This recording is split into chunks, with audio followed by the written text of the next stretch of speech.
We're about to call her right now. Okay. Here we go.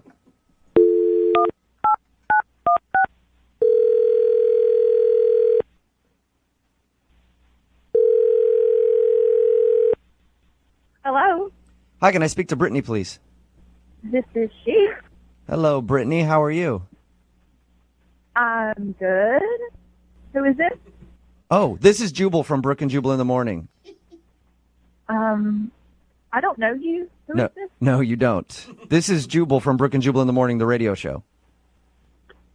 Okay, I still don't know you. It's a morning radio show, and I'm calling you today because one of our listeners actually sent us an email about you. About me? Yes. Okay. It's a segment that we do on our show called the Second Date Update. You recently went out with a guy named Dallas. Oh. Okay.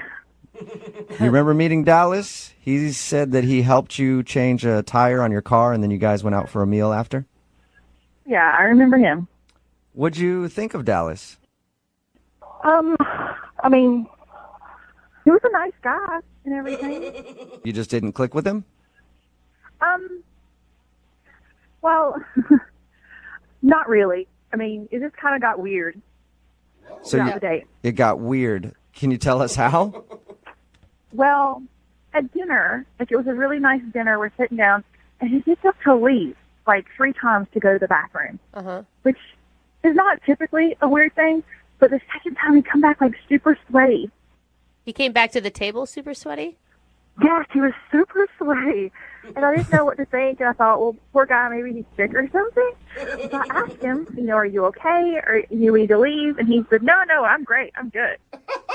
I've never seen somebody come back from the bathroom sweating like that before. Maybe he's got IBS. Oh. Maybe. I don't know. I mean, it wasn't spicy food, but it got worse. Like, we're sitting there, and he goes again, and then there's a table right beside of us, and that guy leaves to go to the bathroom, I guess, comes back, and I can hear Don't tell me they conversation. both came back sweaty together. I wouldn't want to call him back either. Mystery solved, Yeah. The guy was actually talking about my date. Like, I can hear them talking about him and saying, there's some guy in the bathroom doing really weird stuff. What was he doing? I don't know. They didn't say. They just said that they knew it was weird and it made him uncomfortable. Like, if it makes a guy uncomfortable in the bathroom, something's wrong. Yeah, there's a lot. Listen, there's a lot of weird stuff that goes on in guys' bathrooms. I've never left them going like, whoa, there's some guy in there doing something strange. I got to get out of here. Right. So I just had to leave. Like, you don't know what to expect when you're in a new town and new people. Like, I don't know. And you never asked him what he was doing in the bathroom. I didn't want to. I mean, what if he told me and asked me to join him? Like, I don't know. So did you make up a lie about the food not tasting good to get out of there? Yeah, I did. Okay, you did. Yeah. Because he said that on the like, date. I love food. Like, I love food. And I totally went back to that place the next day. It was so good. You actually went back there. Oh, no. You actually went back to that restaurant the next day. I did. It was so good. All right, so that's the reason you're not calling him back, because he was doing something weird in the bathroom, making him sweat. Yes, that's exactly why. That's interesting. You know what else is interesting? He's actually on the phone listening right now. Are you serious? Yes, I am. 100% serious. Dallas, what were you doing in the bathroom? Yeah. Get your guys' minds out of the gutter, okay? I was not doing what you guys think I was doing. I have no idea what you're doing. I had an idea. Okay. I will admit, I did get up a few extra times from the table to go to the bathroom. And I'm really embarrassed to say this, but I was in the bathroom doing push-ups. What? You're doing push-ups. Why were you doing push-ups? I'm just, into fitness and stuff, and I felt like, because I hadn't been to the gym in a couple days, I felt like I didn't look good enough for you. And So I went in there to get kind of like a little bit of a workout in to kind of look a little bit more muscular. So you went into the bathroom to do push-ups to get a pump. This was not even scheduled or anything. I didn't have time to go to the gym before this date. I didn't even know this date was going to happen. And I met her, and she is awesome, and that's what I did. So you just left the table randomly to go work out in the bathroom? Yeah. I did. On the bathroom floor. Well, I washed my hands before I came back to the table. That is disgusting. Doesn't make it better. Brittany, do you believe him? I don't know that I mean, I know you explained it, but I don't know that I buy your story. This is the God honest truth. Seriously. What is this? What guys do here? Like, you just go out into the bathroom to work out during the day? Is this how it works? No. I never have. I've never done that one time, but I felt like I didn't look good enough for you, and that's why I did it. It was more of a freak out thing. So working on the car and the tire change wasn't an actual workout? You needed more intensive workout in the bathroom? To a sense, yeah, because changing the tire is nothing. So, I'm so fit. Changing the tire doesn't do And anything. I lifted the car by Yeah. myself. I gotta go do some push-ups and some burpees in the bathroom. I don't know. I don't know if I actually buy this whole story. Does sound weird. I need to know, were his muscles impressive? I mean, yeah, he's a really impressive guy. I actually noticed that when he was changing the tire, and I mean, you could tell he works out. I just never expected it to be during the day in the bathroom. Hey, Brittany, I would like to ask you this. Would you like to go on a second date with Dallas? We will Hey, pay for it. guys, Yes. can I do this myself? Sure. Yeah. Go for it. I mean, hey, dude, I don't want to get beat up by you. You know, I know you got... Look, Brittany, I'm telling you the truth. I did push-ups in the bathroom to try and impress you. So, if you give me a second chance, I promise that I will work out before dinner and not during. It's a pretty good promise. And also, we'll pay for the date, Brittany. You know, you were a really great guy stopping to take care of my tire and take care of me, and you went this far to actually get a second date. So, you know, I think, yeah, let's try it again. Woohoo! Nice. Awesome. Congratulations, Dallas. You got your second date. Well, thank you, guys. I appreciate the help. No problem. Stop doing push-ups in the bathroom. I will stop doing push-ups in the bathroom. I'm just embarrassed because I never thought that she would ever find out. Brooke and Jubal in the morning.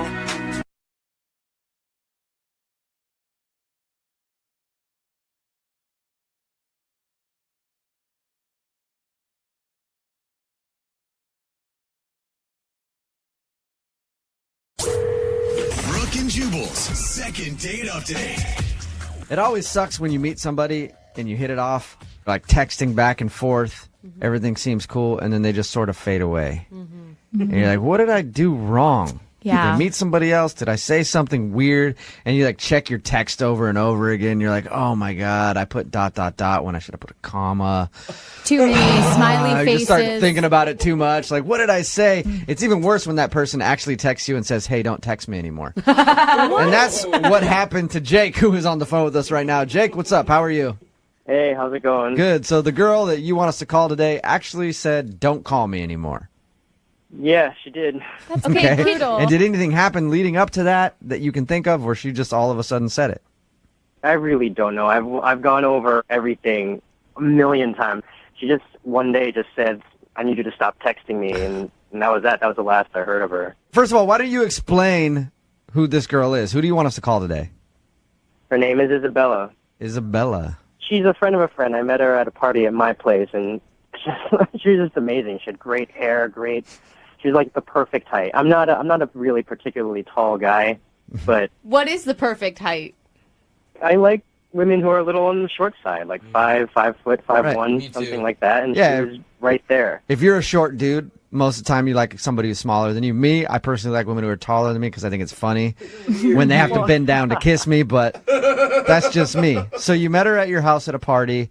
You hung out that night. Yeah, she came in with a bunch of my friends, and I immediately just made a beeline for her and just said, I said hi to my friends, and then and I introduced myself, and we just started talking. And were you somewhat sober, or were you guys pretty sloppy by the end of the evening? I wasn't too drunk. I was a little tipsy, but she was pretty drunk at the end of the night. And by the whole night, you mean the whole night? Oh. Yeah, I mean, she got there around like 10, and then the party started winding down right No, around Jake. 2 or 3 in the morning. Jake, I didn't ask Yeah. really how long she was there. I was asking if you did her. That's why he Did you guys No, hook no, up? I mean, Okay. this is not the kind of girl that would happen with. This is the kind of girl I would take home to my mom. Did she stay at your place? She did, actually. She asked if she could crash in my apartment. So I set up my couch, I asked her, here's my couch, you can have a blanket, and here's a pillow, and I've asked her if she wanted anything else, but she said she wanted to, if it was possible, to sleep in my room, in my bed with me. Oh. Nice. And you, of course, said yes to that. Well, yeah. And nothing happened between you two? Nothing really. I mean, we just ended up kind of cuddling a little bit, and, we kissed a little bit, but that was it. Nothing ever happened. I have nothing but respect for this woman. She's perfect. So she obviously liked you enough to follow up with you after that night. How did your text conversations go? Like before she stopped talking to you? Well, at first they were nice. We just talked about stuff we talked about that night and here and there. And then over time, as we text each other a little bit more after a few days, she just started not texting as much. And then they started feeling a little cold. Mm-hmm. And then she just said, I need you to stop texting me. What was the last thing you had sent to her before she cut you off? All I did was ask her if she wanted to hang out this weekend. Ooh. And that's when she said, "Stop texting me"? Yeah. How much were you texting her? I mean, we were texting each other pretty often. I mean, in the beginning, it was maybe once No, Jake, every... Jake, I didn't ask how much you were texting each other. How much were you texting her? Mm-hmm. A lot, let's just say. Okay. I was texting her a lot. All right. Do you think it's too much, or do you think there's anything that you said in any of your text messages? I guarantee you've read over all of them by now if you're wondering why she told you to stop texting her. I didn't say anything offensive. I didn't say anything that could be even remotely controversial. So I don't know. I really don't know. I mean... And there's no interaction you've had outside of texting? Like, say, on Facebook, you don't have anything super offensive up there that she could have disliked? No. I really don't think I do anything wrong. I mean, I listen to you guys all the time. I know what people have done wrong in the past. I'm not the kind of guy that does that stuff. You're not withholding any weird information from us, are you? Because that's usually what happens. Okay. No. You sound like just a generally nice guy. Maybe because I'm thinking about it too much, but maybe that's it. The whole... Because I couldn't... Throughout the night, I just couldn't say no to her. I brought her drinks. I just brought things over to her. I just said pretty much yes to everything. Yes, you can stay at my place. Yes, you can stay in my bed. A little bit of a doormat, you think? Maybe, yeah. Yeah. The next time, offer to get her a drink, go get it for her, and then drink it right in front of her. Or spill and then go it say, on hey, her. it's pretty good. You might want to go get your own. All right, man. We're going to play a song, come back, see if we can get her on the phone and get your second date update, okay? All right. All right, man. Hang on. Moving 92.5. Brooke and Jubal in the mornings. Second date update. Jake, I think I figured out what your problem is. What's that? Well, you're having problems with a girl named Isabella who you want us to call. You were texting with her a bunch, and then she finally just said, hey, don't text me anymore. Now, I was talking to everybody here off the air kind of about the situation and what they think it could be. Everybody in here thinks you're annoying. And I personally don't feel that way. I think you sound like a nice guy to me, but Don't listen I mean, to him, they say you might be kind of annoying. Maybe you were kind of annoying to her and texting her too much. I think you're a great guy. I don't think you're annoying at all. Thank you. You're welcome. But do you think that's a possibility, though? Do you think that maybe you just texted her too much after you met her and she finally was like, okay, this guy's a little overboard? Right. That is possible. Okay. God, you're a nice guy. If she does end up saying something that's mean, just, don't let it crush you too much, okay, Jake? All right. Just prepare. All right, I'm going to dial the phone over right now, see if we can get her on the phone, okay? Okay. All right, here we go.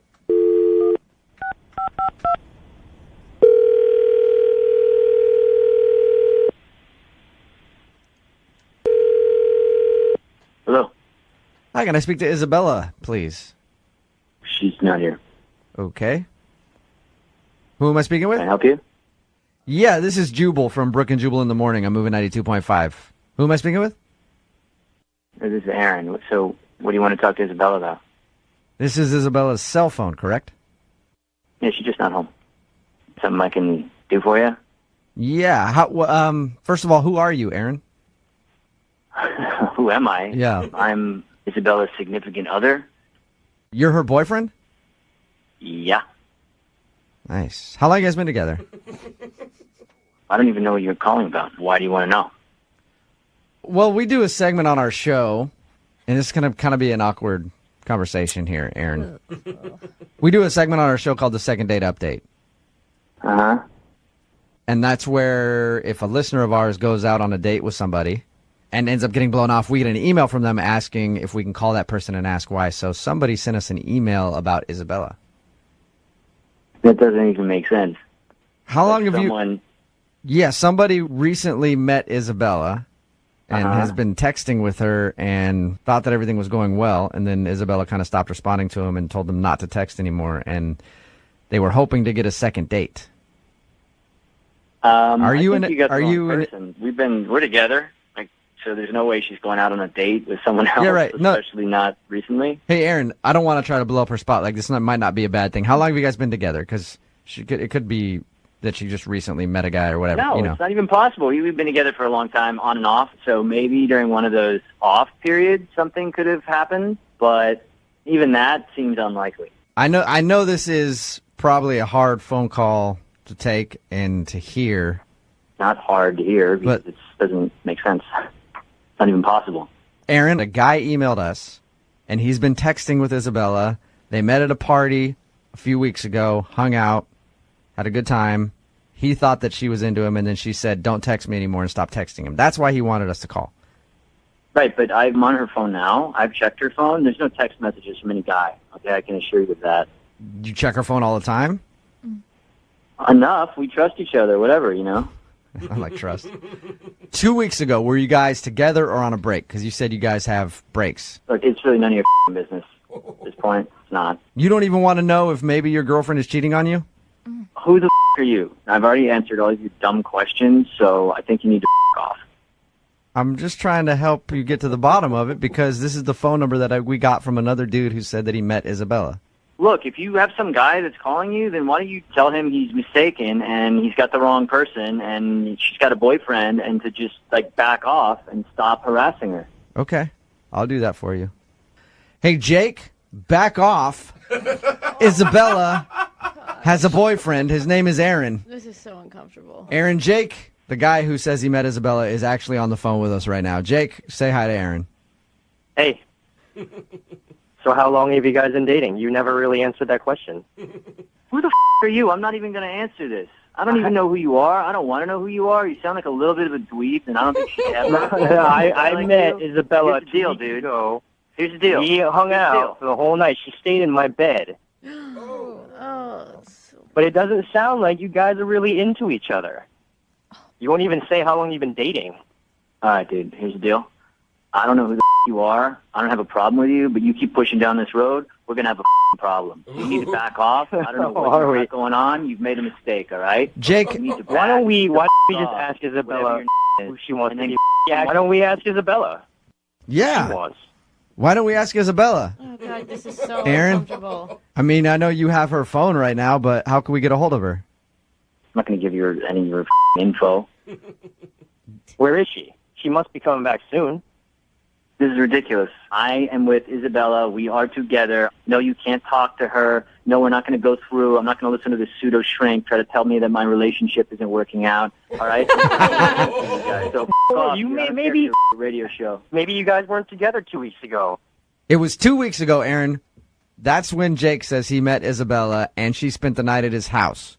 In his bed. In his bed. They made out. I mean, I feel bad for... You don't feel that bad. No, really, not that bad. And Jake, but Aaron, I mean, that 2 weeks ago, were you on a break 2 weeks ago?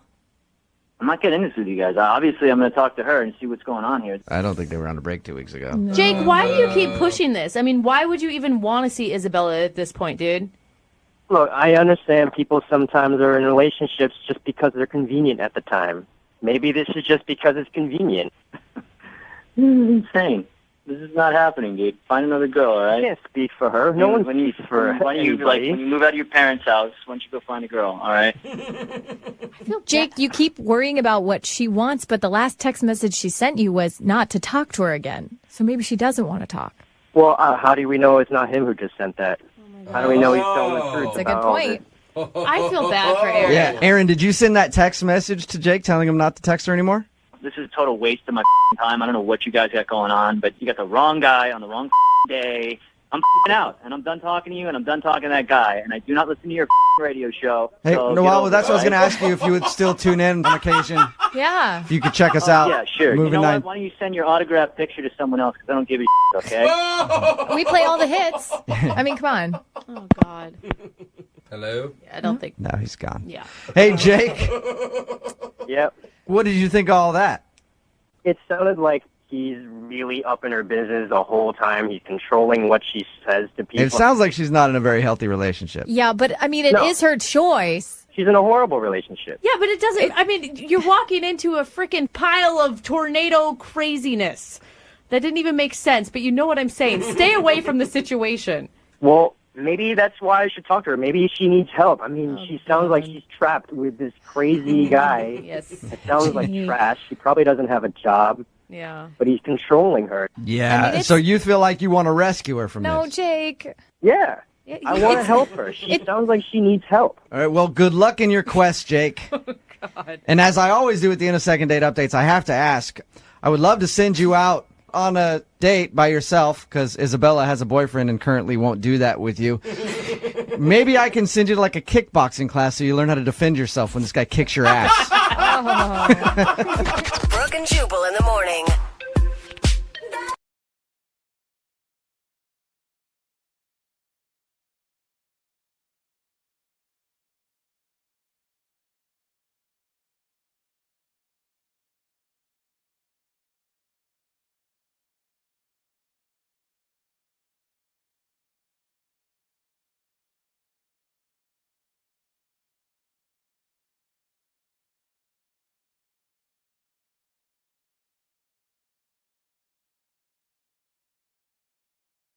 If you missed the first part of today's second date, Alex is on the phone, and Alex wants to call a girl named Madeline. They went to a carnival together, said they had a fun time. He even won her a small little teddy bear after I think he spent over $1,000 on games. He spent a lot of money trying to win her a prize. He finally won her a prize. They actually kissed when they were on the Ferris wheel, and then later when they were leaving and saying goodbye, she just gave him a hug and wouldn't kiss him again. So he's wondering if something happened between the Ferris wheel and her going home. And something I completely forgot to bring up in the first part, Alex, is you also said that she's a big fan of state capitals. Oh, yeah, that's right. Correct. Maybe she was just not impressed with your state capital knowledge, and that's why she's not calling back. Like, it's probably Bismarck. Is it North Dakota, South Dakota? Who knows? I think you got Bismarcked, is what happened. You got Bismarck? Yeah. Oh, man. It happens to a lot of people. That's low. I don't know, man. I think I was doing pretty good on my state capitals. I mean, I even got Montpelier, so... Oh, that's a hard one. Is that even America? Yeah, it is. It is. It's Vermont. Is that a state? Oh, God. This is okay. My head's about to explode. We should just call her. Yeah. I really hope this works out for you. I'm actually rooting for you on this one because it sounds like you really felt like this girl was special. I really appreciate that. Yeah, I think it'll be fine. It must have been something that happened at the carnival, like, I don't know. I mean, it must have just been some stupid thing that I wasn't even aware of. And I just feel like if we can get on the same page, it'll totally be fine. Okay. Well, we'll see if we can make that happen for you. I'm going to dial her phone number right now. Here we go.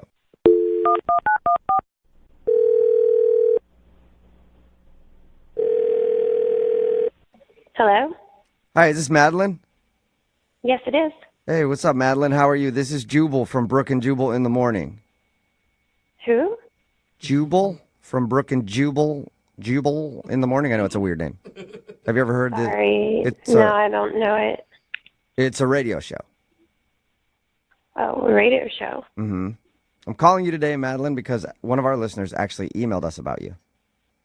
About me? Mm-hmm. Yep. Or why? Well, because you recently went on a date with them, but now you're not calling them back. So have you been on a lot of dates in the last few weeks? I've just been on one. And was that with somebody named Alex? Yeah. To the carnival? How do you know that? Because Alex is the dude that wants us to call you.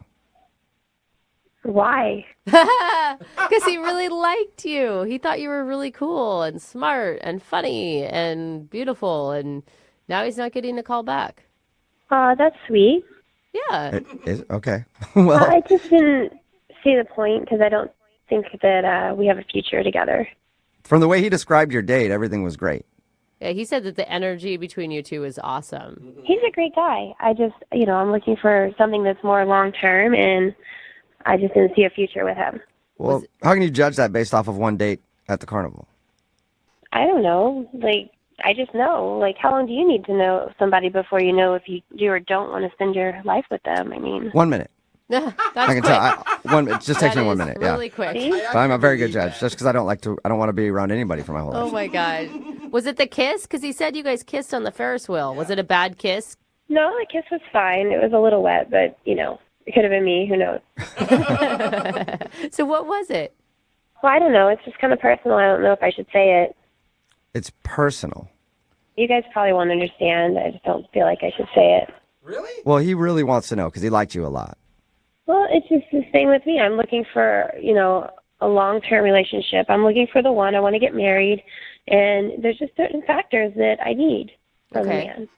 Is he short, too tall, too ugly? Sometimes I meet people and they're too ugly to date. Yeah, but maybe Is it's that? or is it something bigger? Like he doesn't want kids and you want kids, or? No, he definitely wants kids. I asked him. That's kind of the problem. Oh. The problem is he wants kids and you don't? I just really want to have a nice, beautiful family and cute kids. And I think that a lot goes into who you pick as a mate in order to, ensure that your children are going to be beautiful babies. And there was this... So he's going to produce ugly children? That's what it sounds like to me. You're like, his genes are not up to par. Well, that's kind of the problem. His genetically, he doesn't work for you? Kind of. There's these things at the carnival where you can actually go into a photo booth and it matches you both together to show what your children would look like. That's funny. I know you're laughing, but it's actually fairly accurate. They have them now to where they're 90% accurate. Really? What? And yeah, and when we did that, Alex and I, it wasn't a good result. No. Wait, come on, that's like a fake carnival thing. It isn't actually what your kids are gonna look like. But it's pretty reliable. No, the computer effects are very reliable. Think what you want, but I believe it's very, very accurate. I promise. I have 2 babies with a man, and they turned out nothing like we expected them to look like. But you probably didn't do the computer thing at the carnival either. No, but I bet that they'd be pretty ugly if you did, and they're beautiful children. Like, you can't base something off of some weird carny game. I don't want to take that chance with Alex. Okay, so the reason you don't want to go out with him again is because you took a picture at the carnival that meshed both your faces together to show what your kids would possibly look like, and you think the baby was ugly. Well, I think we both thought it was pretty ugly. Okay. Oh, my God, you can't. Well, why don't we ask him? Hold up. Madeline, because Alex is actually on the other line and wants to talk to you. What? Madeline, are you kidding me? That's your legitimate reason for not wanting to go out with me again. Alex, I had no idea you were on the other line. I'm really sorry for embarrassing you. It's just, that's the truth. And we both agreed. It's not embarrassing for me. This is embarrassing for you. This is your reason? Those things are garbage. It had some of my stubble on the baby. Yeah. You think our baby's going to be born with 5 o'clock shadow? Well, no, of course not. But it still gives us some insight of possibly having an ugly baby. No. What? I've done research on this, and like I said, these photo booths are very accurate these days. They're 90% accurate. Come on! 10 years ago, it wasn't the same. But now they're very reliable, and there's a good chance that our baby's going to be ugly, and I just don't want to risk it. That's just putting the horse before the cart. We've only been on one date, and we're already talking about whether or not our baby may or may not be ugly. I don't feel like wasting time. Why start a relationship with somebody where you already know off the bat that there's a good chance the child's going to be ugly? And I want a long-term relationship. I'm looking for a husband. I want to get married. There's always a chance your baby's going to be ugly. And Madeline, how could you even say, they're 50% your genes. What if you're the one that's contributing the ugly genes? Then you're always going to have an ugly kid. It doesn't matter. When your baby is born, that thing can be literally look like a fish, and you will think it's the most beautiful thing ever. It's just how nature works. You love your own kids. You're supposed to anyway. Yeah, not everybody does. But that's the idea, right, Madeline? And if you're going for just looks, even for your children, I just don't feel like that's very smart. Well, I just think it's very important to give your baby the best future possible. And I want to have an attractive baby. Okay. What are you talking about? And I hear what you're saying about 50% me. That's true. But let me tell you, my ex-boyfriend and I did the same machine, and we actually had a very cute baby come out in the photo. Okay, so it's just how you guys mesh together, and you don't feel like you and Alex would make a good-looking baby because of the carnival picture that you took. Yes, and it made me realize that sometimes you don't know what you have until it's gone. So I actually started texting my ex again this week. Oh, my gosh. And it looks like we're going to hang out and see Oh my gosh, if we Alex. should try again. What are you talking about? This is absolute insanity. I cannot believe you are giving a machine, a carnival machine, any sort of validity on how you run your life. I mean, this is just. Am I crazy for thinking this is crazy? Maybe, yeah, a little bit, Alex. I think you're being a little bit crazy about this. Alex, I am totally on your side right now. This is lunacy. You can think it's crazy all you want, but I have certain things that I want in my life. I know what I want.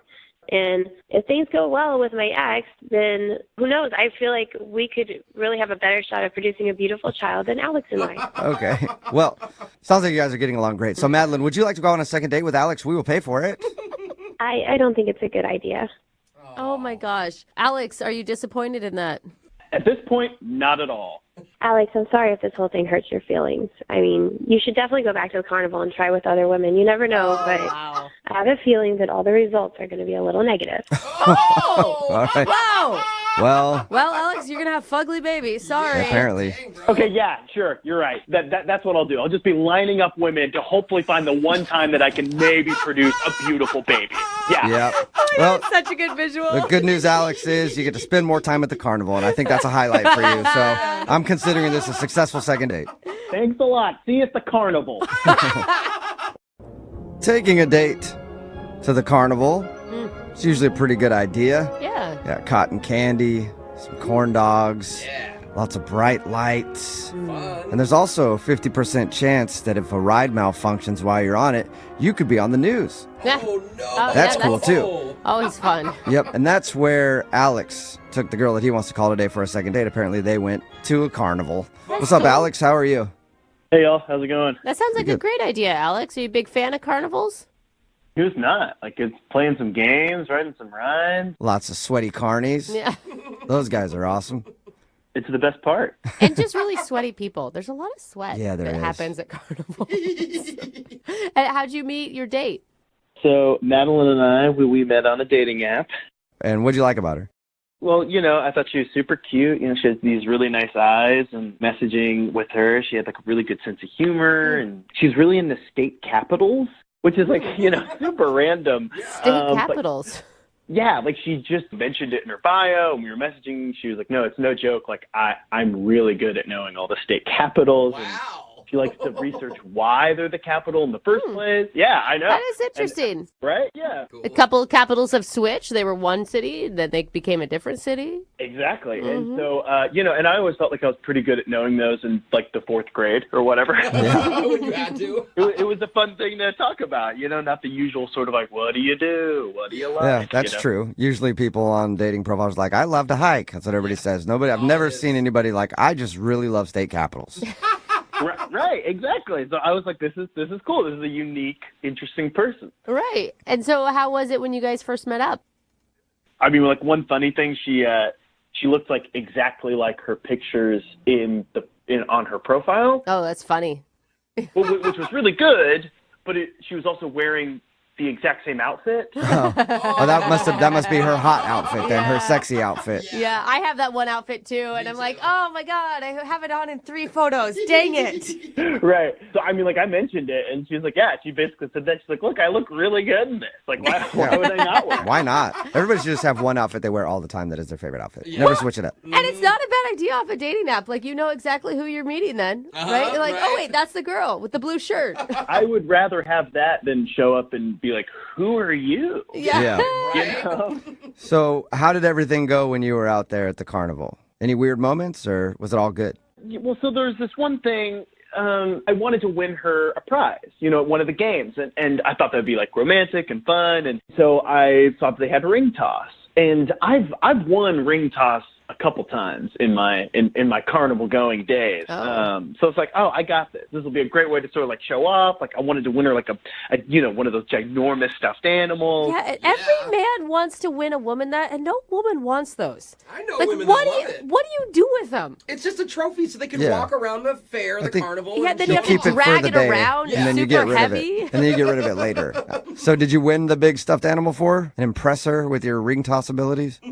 Well, so I started playing, and I was just off my game. I don't know what it was, but I just could not win. How much money did they suck out of you as you were losing? Well, do you want to know the first time or the second time I played? Oh, they got you good. They got me, yes, 100%. So, like, I'm spending a lot of time and money, and I'm just getting so frustrated because, like, I should be able to do this. It's so easy. Finally, she's like, it doesn't matter. Like, I don't care. Like, let's just go on some rides. So I'm like, okay, cool. Let's do it. So we take a break. We go on some rides. We're having fun. And then we're walking back past the ring toss. And I just have to. I have to win. I know that feeling. You're like Anytime an I played addict. one of those games and I lose and then I pass by it again, I'm like, God, if I had just more cash on me right now, I would own you. Oh, yeah. I definitely went back to the ATM and I got more cash. And I was like, I'm doing this. I'm winning. And so finally, I kind of win. I win her like one of those really tiny, small stuffed bears after I'd spent, like $60 more. Oh my gosh. So not worth it. And how long was Yeah. she just standing there watching you play ring toss? I mean, I wasn't keeping count, but I mean, at least a half an hour. What? Oh. So maybe you spent too long doing that, and that's why she's not calling you back. She's like, I might have. It's entirely possible, but but she seemed super grateful for the bear. And she was like, "Oh, this is so sweet." She wasn't just grateful the whole thing was over. God, give the man a prize already. Right, but I mean, she seemed into it. And then we ended our night by like going on the Ferris wheel, and we kissed on the Ferris wheel, which was nice. Like seemed like a good moment. Yeah. What was that kiss like? I mean, it was sweet. It was like no, moisture-wise.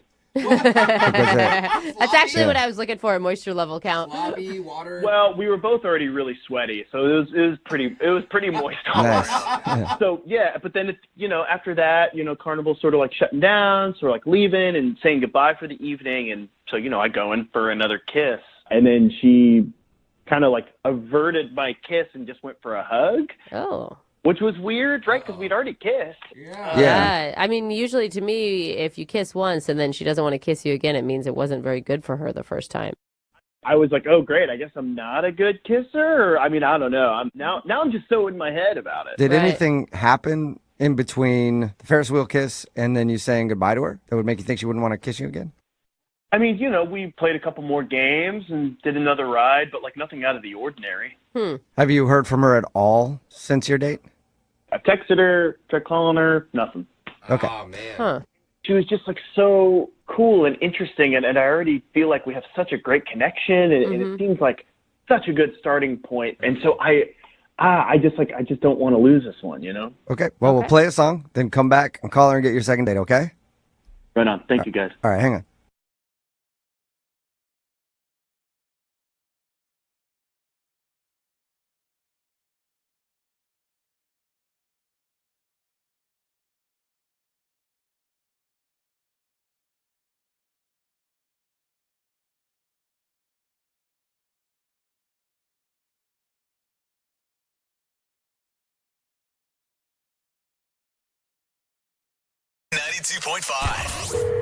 Second date update.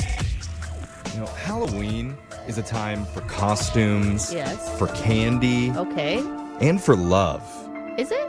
There's just something about it that brings couples together. I always thought of it more of as a hookup holiday, but that's just my opinion. That's what I'm saying. It's the only time of year you'll ever see Tinkerbell going to second base with a Ninja Turtle. Yeah. That's Get the it, Tinkerbell. romantic power of Halloween. Yeah. And one of our listeners got caught up in the spark of Halloween. Her name's Melissa. And in her email, it's kind of interesting. She said she never actually went on a date with this person. Okay. Now, Melissa, we want to help you, but you got to tell us a little bit more about the situation. What's this guy's name? Well, his name is Carl, and I felt a little weird about reaching out to you guys because it's not necessarily a second date update. It's more of, I guess you would say, like a misconnection. Okay. So where did Yeah. That's from Craigslist, but I'm glad you're not there. I'm glad you're with us instead. Right. Where did you meet Carl? I met him at a pumpkin patch, actually. Okay. With my nephew. That's a romantic spot. Wait, what? Your nephew? With her nephew. Oh, with her nephew. Oh, okay. Yeah. Sorry, I did not hear that. Attention. Okay. So I was trying to say pumpkin patch is a romantic place to go. He really was dressed like a ninja turtle. Yeah, I know. Okay. Wait, so how does Carl come in? Well, it was kind of weird because I wasn't originally going to go to the pumpkin patch. I had a really busy day, but my nephew kept bugging me. He really, really wanted to go. So I decided right before the pumpkin patch closed that I would take him. Dude, that's a perfect time to go, too. Because then you're like, oh, sorry, we have to go. They're closing. 10 minutes. Can't stay any longer. Yeah. I was like, oh, let's get this over with really quickly. Or you just drive out to a field anywhere and be like, oh, they're all out of pumpkins. Sorry, let's go home. Auntie, this looks like wheat. Yeah. Okay, so how did this go? It went really good. I like going late because there's less people the later you go. And when we first got there, it was kind of empty. There wasn't that many people there. But you know kids, they're so picky and they take forever. And he just wanted the absolute perfect pumpkin. He wanted to go through the whole patch. So we're almost at the end of it at this point, and he still can't decide. He's complaining, this one isn't big enough. This one is a weird shape. This one's too green. Annoying. Wow. And you're like, oh my God, this is just like how I talk about my dating life. Yeah. Typically, to be honest. Yeah. So where does Carl come into the picture? Yeah, but Carl came in to save the day. He was really good with my nephew, and he just thought it was so funny. And he kind of at first thought he was my son, and I was like, no, he's not mine. So is Carl like another customer at the pumpkin patch? Yeah, that's what I'm wondering. No, he actually is a farmer, and he's like the typical looking farmer, you know. I don't know, he kind of reminded me of that guy on the paper towels, you know? Oh. Hot paper towel guy. Brownie. Brawny. Sorry. Yeah. Brownie's a different paper towel. That's the Latino version. Yeah. That's what we use in my household. Sorry.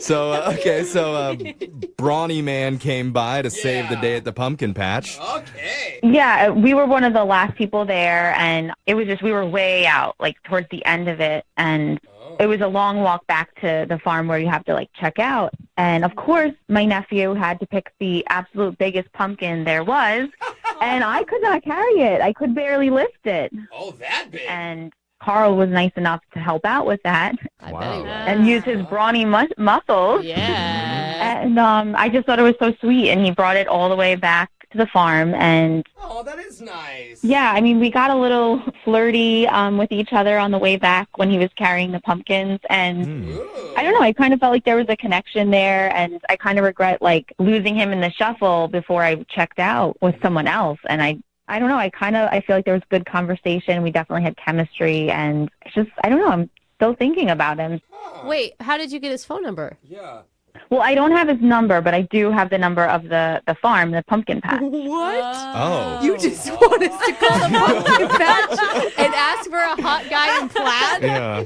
Okay. Yeah, I mean, basically. Yeah, Do you know? that's different. Did you tell him your name? Like, how would he remember you? He knows that my name is Melissa. But is there anything else? I mean, this guy sees thousands of kids probably every day. You can't be like, you helped us with the pumpkin. Yeah. Remember with the obnoxious 4-year-old nephew who like was not satisfied with anything? Yeah, the nephew so is not satisfied with anything, and I am a redhead, so maybe I stand out a little. Okay, redhead, that's more rare. This is so awkward. Why? So we're just going to call the pumpkin patch and say what? Hey, it's Brooke and Jeffrey in the morning. We're looking for Carl.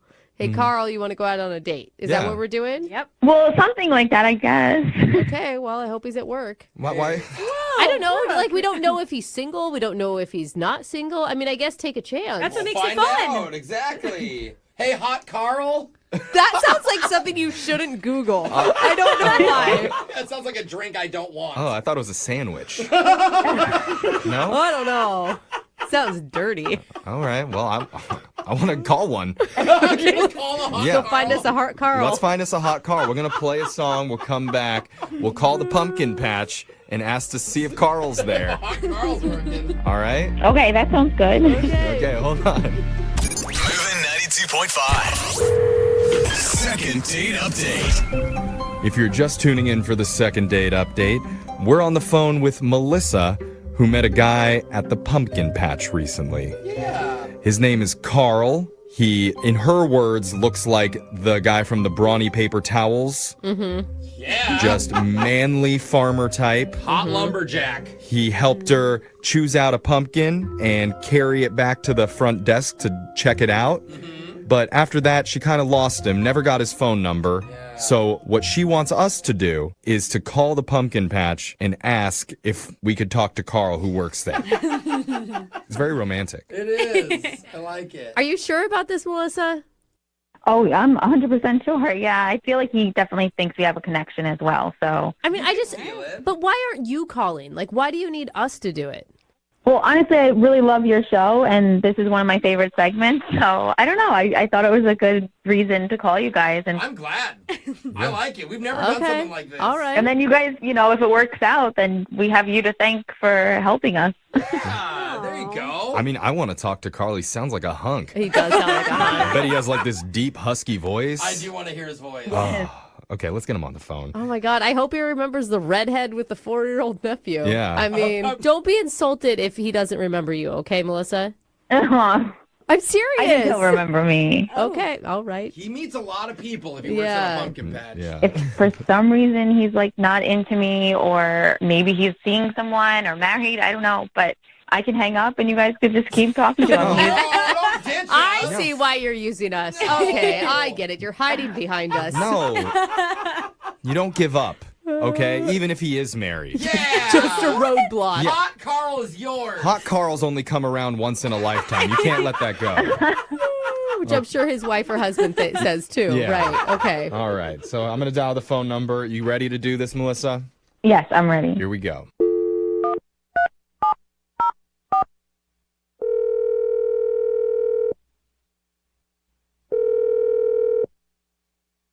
Thanks for calling Farm. This is Daniel. Hi, Daniel. My name's Jeffrey from the radio show Brooke and Jeffrey in the Morning. Oh, can I help you? Yeah, we kind of have a weird request. We're doing something called a second date update that we do on our show. Have you ever heard of that before? Yeah, it's familiar-ish, but what is this regarding? How can we help you? One of our listeners met someone at the pumpkin patch, and they're trying to get in touch with them. Right. Well, we have a lot of people that come here. I don't keep track of people's names or anything like that, so I don't know if I can help you. We think they work there, though, like an employee. Yeah. Oh, okay. What's his or her? It's a him, right? His name? Yeah. Yes. Okay. Our listener who's trying to get in touch with him, she describes him as kind of a brawny man. You know, the guy Type. from the paper towels. Yeah. Right. Okay, but did she give you a name of some kind? We have a lot of people who... If you have a lot of those guys working at that pumpkin patch, maybe I need to go. Yeah, you do, Jeff. Just check it out. But, I'm actually pretty busy, so if like you can... Oh, sorry. Okay, so Sorry, get to the point. all right. Well, the guy's name is Carl. Carl? Yeah, like Yeah. Hunky Carl. Would it be possible? Like, I know this is a lot to ask, but would it be possible to put him on the phone so we could speak with him? Okay, look, I know this is a radio station. I don't know if this is a joke of some kind. I don't think this is funny at all. We're not joking. What do you? No, we're looking for Carl. What are you talking about joking? I'm not trying to waste your time or anything. Our listener just said she had... I hear you guys in the background kind of like seemingly laughing. We're happy people, bro. Yeah. It's a comedy show. We're just immature. We're really immature. Yeah, but I like promise, this we're is idiots. it's a serious call. We really aren't just trying to help out one of our listeners Mm-hmm. who had a romantic connection with a guy named Carl at your pumpkin patch. This isn't funny. I don't want to be on a radio for a joke, okay? It's not a joke. Yeah, It's really not a joke. It was a listener. Her name's Melissa. Carl helped her. She has red hair. She was with her little nephew. She just said that they had a good connection, and she regretted not getting his phone number. So, I mean, we would have called him directly, but she didn't get his phone number. Yeah. Okay, so this man Carl that you're speaking of, Yeah. Mm-hmm. so he used to work here on our farm. He passed away 3 years ago. What? So Wait. it's just not amusing if this is a prank call. I'm just being honest with you. I'm really Wait, sorry. hold on. know that. Hold on. he passed away? Yes. We're really sorry. We didn't mean to bring up anything. She said his name was Carl. Multiple times. I don't think we got the name wrong, did we? Maybe she was thinking of a different person, forgot the name, but the only person by that name is deceased. Oh my gosh. Okay, I'm really confused now. I feel freaked out, actually. I feel terrible. This isn't a joke. Yeah, actually, can we just bring Melissa on now? Melissa, are you there? Hey. Hey, so I'm sorry, I missed your name, Mr. Pumpkin Patch employee. My name is Daniel. Okay, Daniel. So Hot Daniel. Yeah, well, this is our listener, Melissa. She's the one that's trying to get in touch with Carl. Hi, Daniel. Melissa, maybe can you tell him a little bit more about what happened? Because maybe it's somebody else that you just got the name wrong somehow, Melissa? Like I said, he kind of looks like the brawny guy. He was wearing a flannel shirt. He has like a beard, like brown hair. Where did it happen on the pumpkin patch? Towards the back of the pumpkin patch. I mean, it was kind of getting late. It was the end of the night, and it was like just me and him. You're telling me that he's not here, like he's not alive? Oh my God. This is a little strange for me, but someone last year said that almost the same time said that they also met Carl. Whoa! Okay, now I'm freaked out. Now I'm literally like shaking. I don't know. Dude, my hair stood up when he said that. Yeah. Like this man who used to work at the pumpkin patch, his spirit is still there? Is that what you're saying? I'm not saying that who you met is not named Carl, but our Carl passed away 3 years ago. Well, he said he worked at the farm and he held the pumpkin. He carried my pumpkin all the way back to the checkout. Okay, guys, I'm just going to stop this now. Like, I don't know what else I can do to help you, Melissa. I really have to get back to work. Okay, so wait. Hold on, Oh. Daniel, before you go, is it okay if I ask, how did Carl pass? No, it's disrespectful for me to go into the details. Sure. Okay. So, No, it's okay. It's nobody's business. I apologize for that. I I'm just not going to go into it. Yeah, that's fine. I'm sorry. Totally respect that. Jeffrey's rude. It's fine. No, It was an accident that happened a long time ago, and we're all just trying to forget this. We're all family here, and we miss him. So. Okay. Well, hey, I really appreciate your time today, Daniel. Like, I didn't mean to make this a weird day for you. Melissa, if you want to come back and we can talk, I can't help you over the phone, but otherwise I really have to go. Okay. If I was you, I would Okay. never go back to that pumpkin Okay. patch, ever. Daniel, thank you. Okay. Looks like he hung up. Okay. Wow. I don't know. I'm like in shock right now. Yeah, what just happened? So I didn't believe it until he said that the same thing happened last year at the same time. Yeah, that was freaky. Yeah, I don't know. I'm so creeped out. Like, I don't even know what to think. It's just so freaky. Like, did I just see a ghost for real? No, I think you just hit on a ghost for real, Melissa, is what happened. No, he hit on me. Like, he, made the first initial conversation. He started the conversation. He hit on me. Like, I'm literally, like, shaking right now. I don't... Oh, my God. Oh, my God. Well, another guy ghosts you, huh? I think it's actually amazing. Like, how cool is that? Like, ghosts get such a bad rep, right? They always think that they're, like, ugly and kind of dead looking. This guy's hot, wandering around a pumpkin patch waiting for singles. I say that is a good way to spend the afterlife. I know. I'm just saying. She got the Patrick Swayze ghost. Yeah, for real. It's like Hot Casper. For real. Well, this is It's amazing. Yeah, okay, Brooke, can you just calm down? I think it's You're having like crazy. ghost fantasies now. I'm afraid for when you go home later, you're going to throw a sheet over your husband. I just think it's pretty cool how, I don't know, that people can experience these type of things. Yeah, you got to go back and find him again. You guys are crazy. This is scary. Yeah, it's freaking me out. Okay, but fine. Look, I mean, this is I think there's magic in it. this is a second date update, Melissa. So I do have to ask, would you Oh, like to gosh. go out on another date with the spirit of Carl? No, I am, like, literally petrified. Well, we'll pay for it. I don't know if ghosts accept real money. God, no. If they can carry pumpkins, I'm sure they can put cash in their pocket. Moving 92.5. Lincoln South Food Hall in Bellevue. Fitness for foodies. From carb-loving meat eaters to vegan and everything in between, we've got you covered. Grab a quick lunch or come for happy hour. You'll leave craving more. Order online at lincolnsfh.com. Moving 92.5. Brooke and Jubal's second date update. Sometimes the best way to get a girl's attention is to just elbow her real hard. No. So, just like if Don't a girl's do not that. giving you the attention, you need to just shoulder check her a little bit. Oh my God. Let her know that you're in the building. And then you're sure to strike up a conversation or get assault charges. It could go either way. And that's how Mark got the girl's attention that he wants to call today. Oh, no. Her name is Rebecca, and apparently that's Mark's thing. He'll walk up next to a girl and just throw a shoulder on her real hard. And then he starts up a conversation. Is that how it works, Mark? Yeah, I guess so. What are you talking about? That's how it works. I thought he was being sarcastic. I think he still is, Brooke. Yeah, I am being a little sarcastic. His email said that he bumped into her real hard to try to get her attention. So On purpose? tell us how that happened, Mark. Well, not real hard. So anyway, yes, Rebecca, I met her at a club. She's absolutely stunning. I noticed her right when she walked in, and so I was immediately started figuring out ways of trying to talk to her. So I ended up going over to her and kind of dancing near her and purposely bumping into her, asking her, I was like, why'd you bump into me? She was like, hey, you bumped into me. And so That's actually pretty smooth, Oh, isn't it? nice. yeah, I didn't think it was too offensive. So See, I was picturing it totally different. I was picturing like you guys were playing hockey and she had a drink in her hand. And you just slammed her up against the wall and the drink went everywhere. You're like, yeah. So obviously it worked out for you since you got a date with her. yeah, like I said, man, she was absolutely stunning. Slightly out of my league, but, it worked. We chatted up at the club the rest of the night. I asked her for a number and if she would want to go out sometime. She gave it to me. Gotta be honest, I was worried that she was going to give me the loser line. Yeah, the Loser line, segment that we do on 710 and 910 on Monday mornings, the loser line phone number. But we didn't hear your voicemail on that, so obviously it was her real number. That's nice. Good. Yeah, it really was. And so we set it up and it was great, man. I was excited. Did you put a lot of thought into what you guys were going to do on your date? I actually just kind of wanted to keep it casual. Just kind of started off with dinner and just kind of see where it led from there. Okay. And how did it lead? Was it good? Well, when I first pulled up to her house and when I walked up to the door, she had actually opened the door before I even knocked.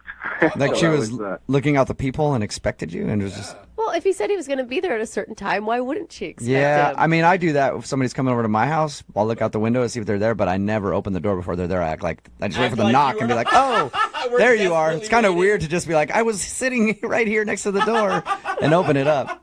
No, it was just, for me, it was a wonderful surprise. I mean, that got me pretty excited that it seemed like she was that excited. Yeah, totally. It's a great sign. Think so. I think it's awesome. Yeah, that's what I thought. Then I gave her a hug and said we should get out of here. I made some dinner reservations. And I go to my car and turn around and realize she just was still standing there in the doorway. What? She just stood there in the door? Yeah, didn't move. Maybe she was stunned by your good looks. What was she doing in the doorway? I don't know what she was doing in there. I didn't know if, the club light hit me right that night and daylight it wasn't so good, or I don't know. So she seemed stunned. Yeah, I don't know. She just kind of stared at me with this weird look, and I stared back and just kind of said, we should go. And I don't know, she kind of stepped into it and got in the car. Maybe she was expecting you to carry her to the car. Be a gentleman. You ever think about that? What every woman wants. Man, she was that hot enough that I would have done it if she asked. Give her a piggyback ride to your car door. Was that the only strange thing that happened on your date? Yeah, sort of. Dinner was good. Conversation was relatively smooth. I kind of was offended that she actually had set up something for after our date, which I thought was kind of weird, not knowing that the date was ending after dinner. I didn't know if she was lying or just making excuses at that point. Yeah, I was going to say, did she not tell you about that beforehand? No, she didn't. I will say, even if she wasn't lying, a lot of times going into a date, a girl will set something up just in case as her out. Or as a way to stop herself from going home with you that night. I don't know. Thanks for trying to be That nice could to him. That I'm doesn't... not trying to be nice. That happens. It really does. So how did everything end then after she said she had plans? She actually had me drop her off a few blocks away. It was on a different street corner. And yeah, it was, and as she was getting out, I just was like, can I call you again? And she just yelled, sure. And have you called her? I wouldn't be calling you guys if I didn't. And how many times have you tried to call her? Probably more than I should have, but I mean, I definitely want to let her know I want to go out again, and if, I did do something wrong, I don't know, I definitely want to know and see if I can fix it or, If it turns out she's just not attracted to you, are you going to have hurt feelings? No, that's fine. That's, people's preference. It's, it's what it is. Yeah, and you said she was out of your league anyway, so you should already know that might happen. So you dropped her off on the street corner. You dropped her off on the street corner, and that's the last you've seen or heard from her. Yeah, so, I mean... Alien abduction ever cross your mind? Oh. Come on, dude. It happens so much. It happens. There's TV shows about it. It happens all the time. I really don't think she was abducted by aliens. Okay, well, we'll play a song, come back, call her, and get your second date update then, all right? Awesome. Thanks, guys. Moving 92.5. Brooke and Jubal in the mornings. Second date update. Right in the middle of a second date update, and Mark is on the phone with us. Mark went out on a date with a girl named Rebecca. After the date, she said she had plans, and he dropped her off on a street corner a few blocks away, and she disappeared, and he hasn't heard from her since. Now, Mark just thinks she's not calling him back, but experts say that she was abducted by aliens. And that expert would be me. I'm almost positive that when we dial her phone number to try to get her on the phone to find out what went wrong on the date, nobody will answer because she's currently in space being examined by aliens. Mark, on the other hand, does not agree with me. But Mark, we're going to call the number either way and see who's right. I hope you're ready to be wrong, buddy. I don't know. I guess I did see a strange light that night out my window after dropping her off. There you go. Starting to put it all together. You're slowly changing my mind. Did it feel really weird to drop a girl off after dinner on a dark street corner and her want that to happen? It wasn't a dark street corner. It was a well-lit street that she was meeting her friends. I just really wanted the date to keep going. I didn't want it to end. Sure, meeting her friends from a far-off galaxy who would beam her up into space, never to be heard from again. All right, I'm going to dial the phone number right now, see if we can get her on the phone and find out what went wrong on your date, okay? Awesome.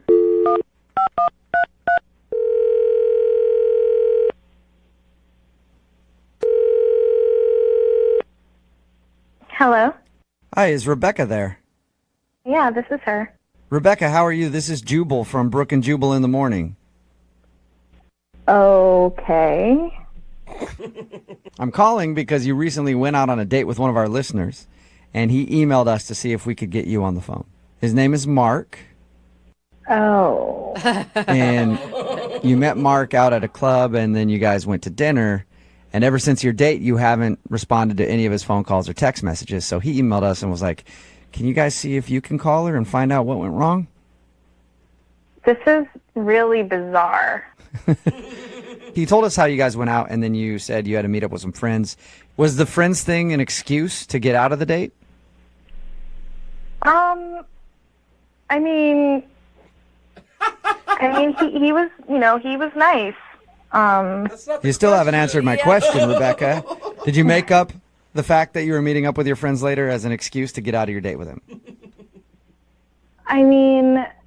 I'm going to take that as a yes. Yeah, just take that. Move on. So why'd you do that? What was so bad about the date?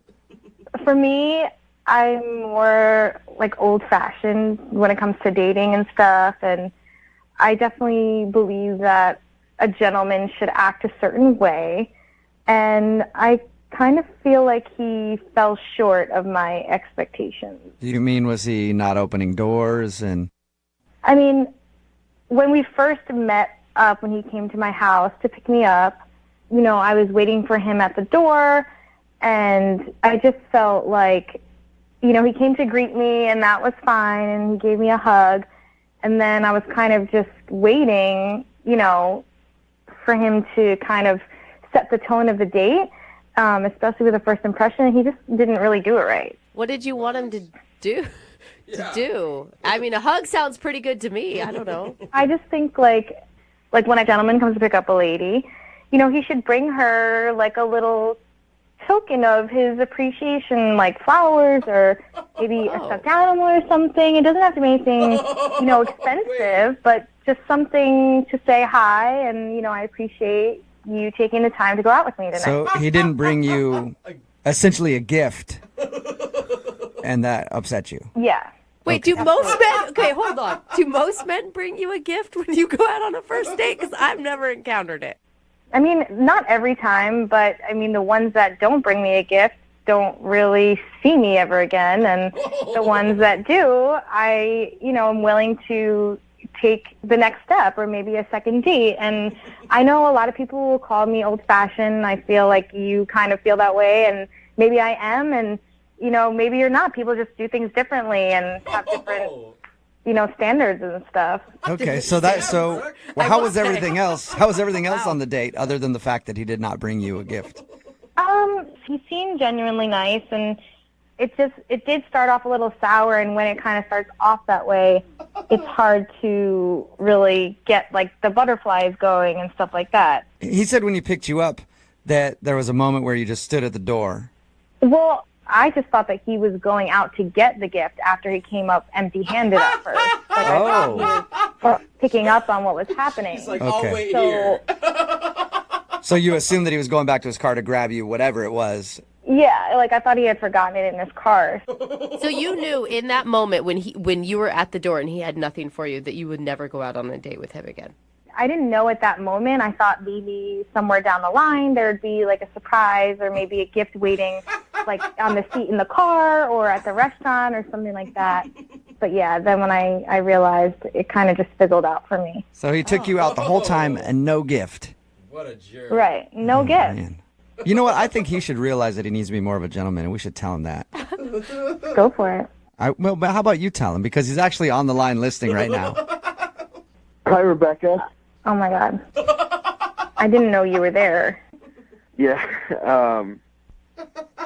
Listen, Rebecca, I'm really sorry. I had no clue what your expectation was for our date. I mean, I don't think it's too much of an expectation for a girl to feel like excited and appreciated the first time she goes out. And, it just didn't really live up to what I thought you were going to be when you showed up without like a gift or something. I mean, I don't have time to teach a guy how to be romantic.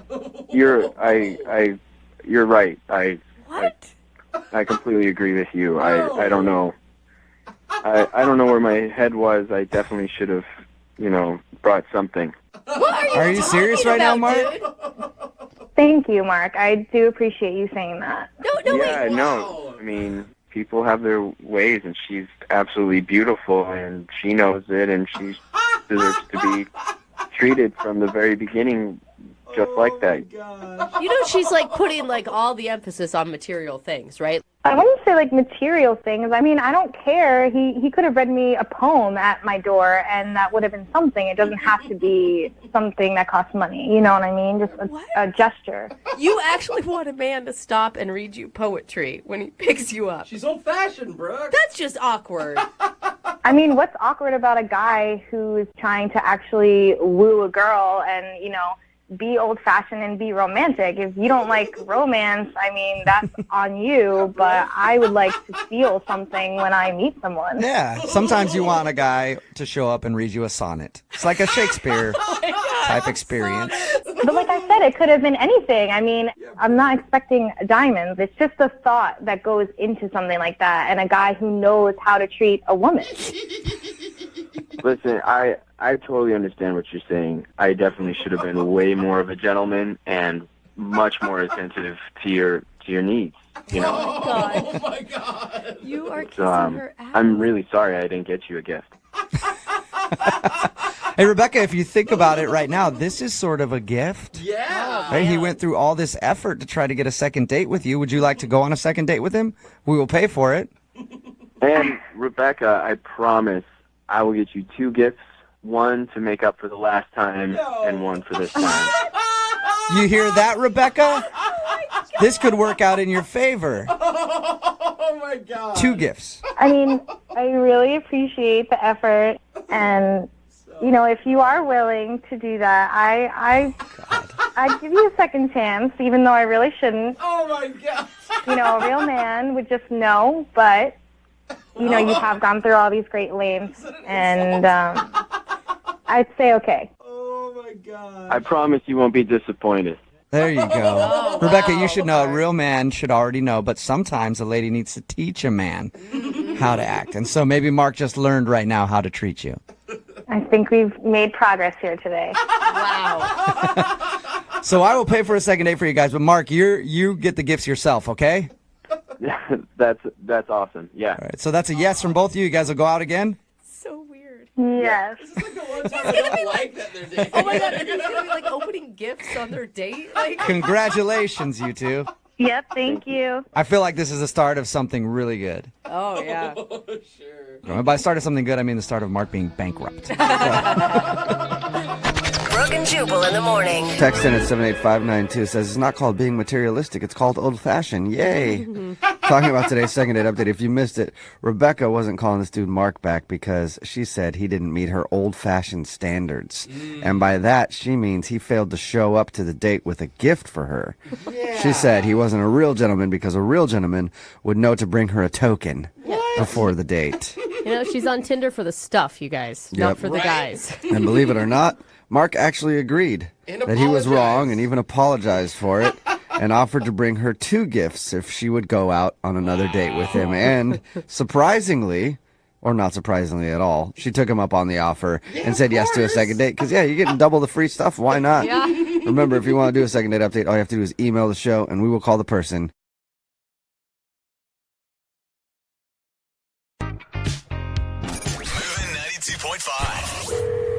Brooke and Jubal's second date update. You guys want to talk about pressure? Yeah. How about taking a girl out on a first date on her birthday? Ooh. Yeah. I wouldn't even want to. No, neither would I. I would run away from that. But that's what happened to Dawn, who's on the phone with us right now. Hi, Dawn. Hey, guys. How are you? I'm doing pretty good. So your email about your date with this dude named Tim says that he took you out on your birthday for a first date? Well, he didn't really plan it that way. Like, we met at a barbecue with some mutual friends, and we're just having a really great time. And he said, I'd actually like to ask you out Saturday, and it just so happened to be my birthday. And he didn't go, no, I don't want to go Saturday. Nope. Thank you very much. Kind of busy. It wasn't like I didn't have a big party all for myself. I'm not that kind of girl. Okay. And I did tell him, I ended up telling him after we spoke on the phone, and he opted out. He's like, if you want to go out with your friends, you can go. Okay. So did you feel that maybe he thought it was weird that you still wanted to go out with him? No, I didn't because I told him why, that I don't like to celebrate. And he's like, yeah, but a lot of girls say that. And then they say mean something else. And I was like, no, seriously, like, let's just have a good time. And then they mean bring me flowers and chocolates and a puppy. I've been burned by that a few times. I didn't ask for all of that, but as it turns out, like, he actually did do all of it. And I was totally surprised by that. He gave you flowers and a puppy? Wait, what happened? What did he do? We just, like, showed up for dinner, but when I got there was flowers. I mean, it wasn't like a dozen roses, but it was, flowers, and he had a little... Well, I like how you have to shoot down the fact that he got you flowers. Like, I mean, it wasn't a dozen roses or anything. It was a few crappy little... Not shooting it down. Like that. I meant, like, not serious, 'cause, like, that would have been pretty expensive for a first, there's just no way. I would And creepy on a first date if he had brought in roses. Did he get you a present, too? Yeah, but it was like, it could have been for anybody. Like, it was a couple movie passes. Okay. And then, like, a stuffed animal, but it was like a birthday cake. So it wasn't like, like a bracelet or diamond anything, earrings or anything. Yeah, but what he's saying like at the very beginning of a date is that he wants to go out with you again. Why would you give you 2 movie passes? He doesn't want you to use those on somebody else. Well, no, it's weird. I didn't think like that. But Good point. Now I don't like him even more. Too subtle. How did the date go? It was good. I mean, he basically, like, took care of the whole evening. And I think, it was, I have a couple of food allergies, so I have to be really careful about what I ate. So I had to ask him what he ordered so I could modify the stuff. And that was really the only thing that seemed, Wait, are we talking? The waiter was fine with it. So are we talking like food allergies, like you're just sensitive to it, or you'll go to the hospital and need an EpiPen? I won't need an EpiPen or anything like that. Like, it's not like shellfish or peanuts. It's mostly gluten and dairy. Like, it just would have been better for our date if I didn't eat any of that stuff. Right. I Because you don't want to spend the whole time in the bathroom. Yeah. How did the date end then? There was a little kissing at the end, and I said, thank you for a great evening. I think it would be, great to go out again. And he's like, yeah, that would be great. And, I told him thank you for giving me such a great birthday, because I really am not that kind of girl. I'm not. And so... So how many times have you tried to get a hold of him since your date? Well, in 5 days, I texted him twice and called him once. Okay, that's not too bad. In 5 days, yeah, that's not too bad. All right, well, we'll play a song, come back, call him, and get your second date update, okay? Just hang on for like 3.5 minutes. Moving 92.5. Brooke and Jubal in the mornings. Second date update. I'm still amazed that a guy would agree to take a girl out on her birthday for a first date. I would not want to do that in a million years. It's a lot of responsibility. It's Brooke and Jubal in the morning. I'm moving 92.5. The second part of your second date update. Dawn is on the phone with us right now, and that's what happened. She met Tim at a barbecue. Her birthday was the Saturday after. She let Tim know that it was her birthday. He still wanted to take her out. He got her flowers, and they had dinner and kissed at the end of the evening. She hasn't heard from him since. In your mind right now, what is the worst thing that can happen in the next 3 minutes? I just hope that it's nothing like, embarrassing that I did, like pick my nose or something weird that I didn't know. Like I can't even imagine. You often go into fits of picking your nose without knowing it? All right. Hold on, Dawn, okay? We're going to give him a call right now. Yeah. Feel free to jump in on the conversation after we've talked to him for a little while, okay?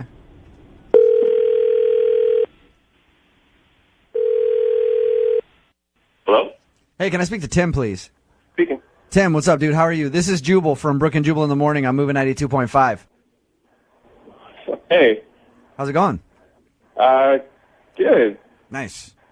What's going on? Tim, I'm calling you because you recently went out on a date with a girl named Dawn. Do you remember her? Yes. Yes, I do. The reason that we're calling about her is she enjoyed the date you went on, but you haven't been calling her back, and she wants to know why. That's kind of a long story. She's, I would say she's a bit on the shady side. What? She's on the shady side. Yeah. What is... How so? I don't know. I had some kind of good feeling about her. I just not going to deal with that. She like steal your wallet or something? Is she Like, a trunk full of TVs? No. I found something out that kind of struck me weird, so... you found something out about her. Yeah.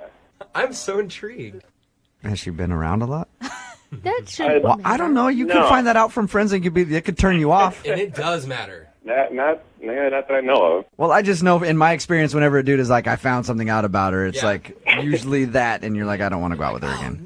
Which is always a dude Yeah, talking that it's slept with more people than they can count on 8 hands. Usually. It's a double standard, and it works fine for us. Leave us alone, Brooke. Because you're such a-holes. Anyway, Tim, did it scare you that the date was on her birthday? Because I don't think I'd want to go out with a girl on her birthday for a first date. Well, at first I thought that was kind of like a challenge, kind of like, all right, you got a birthday on her day. Let's see if I can do something extravagant and kind of, wow her a little bit. Whoa. So I went all out on it, and I decided I liked her, so I wanted to go check her out on Facebook. I was going to go friend her. Oh. Here it comes. All right. I went, and there was no happy birthday messages on her Facebook.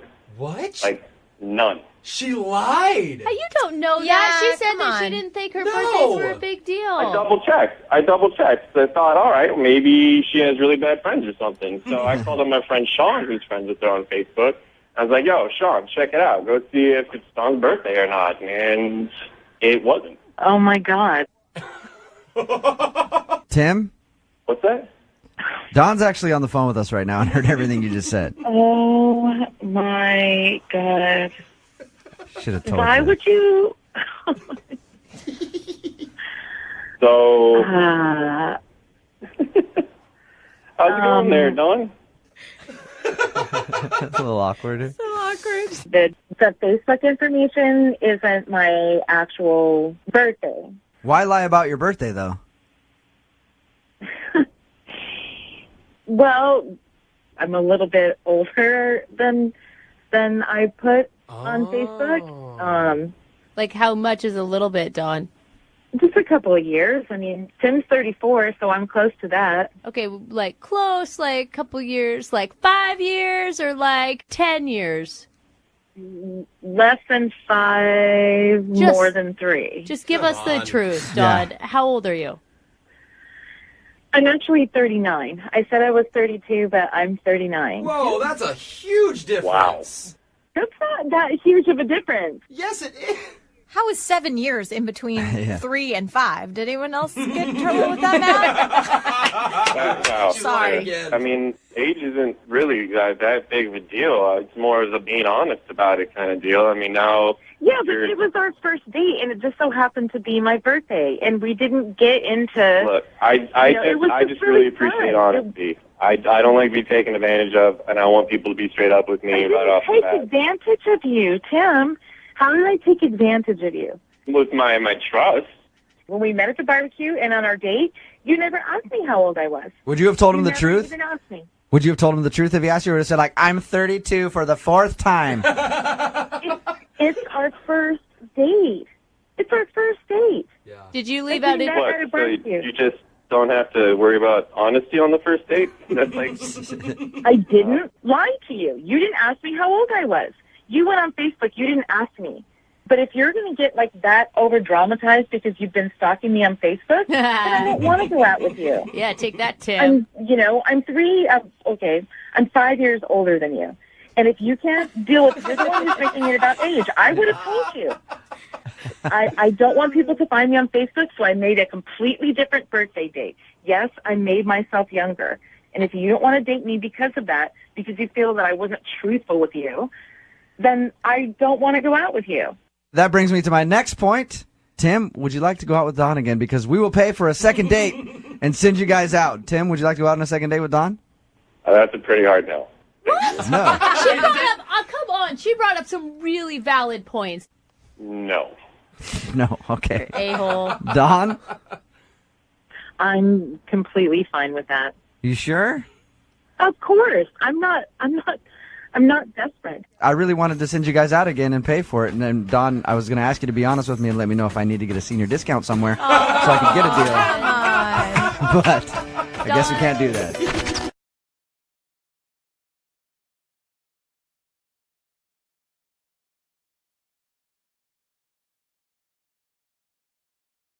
Moving 92.5. Brooke and Jubal's second date update.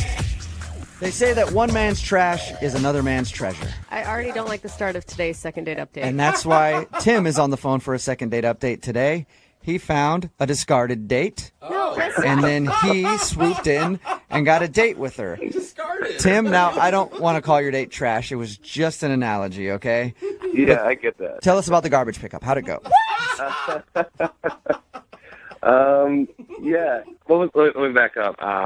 I went out that night to go see a play, and I just went by myself. So I go to the theater, and I'm there, and down the row, a couple seats down, there's this girl, and she was pretty cute. So I smile at her, and she sort of smiles back. Did you throw her a wink, too?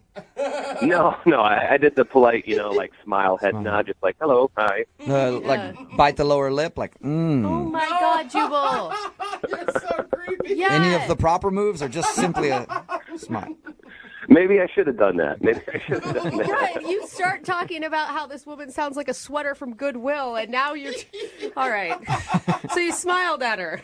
I did, and the seat next to her is vacant.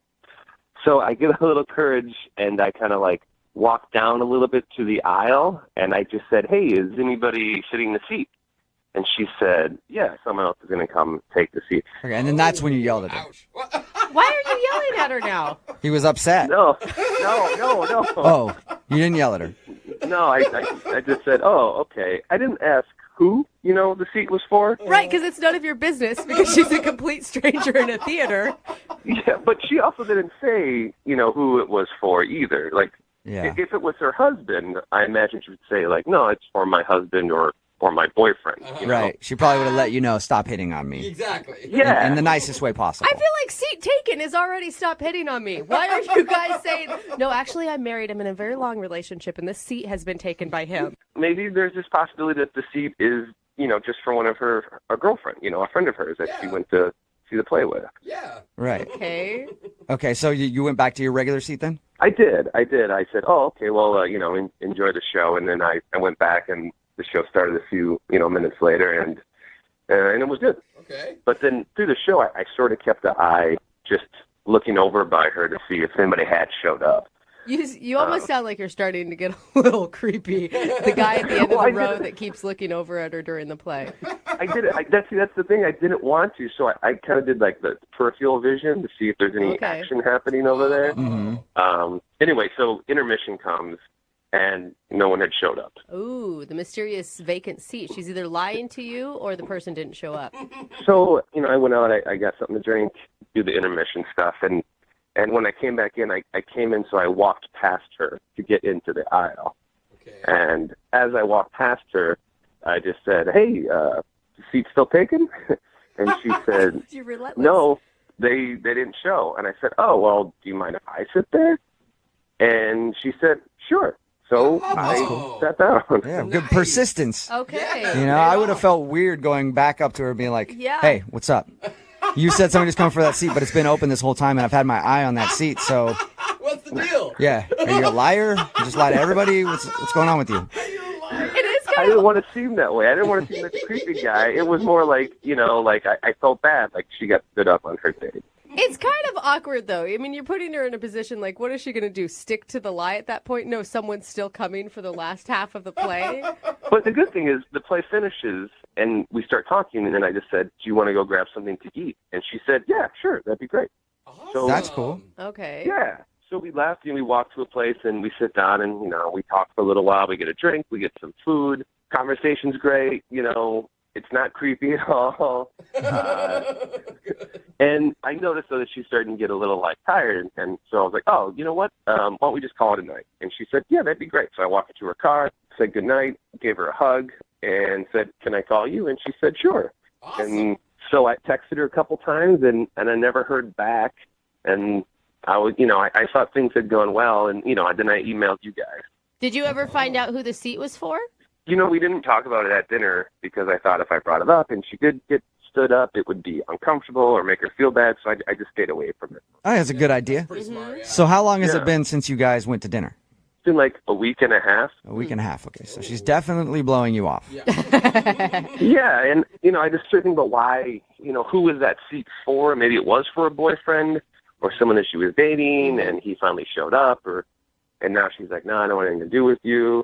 Maybe I was too forward, Maybe I was the creepy guy in the theater trying to steal the seat. Or, so that's why I emailed you guys. Well, we'll play a song, come back, call her, and get your second date update, okay? Okay, great, thanks. All right, man, just hold on.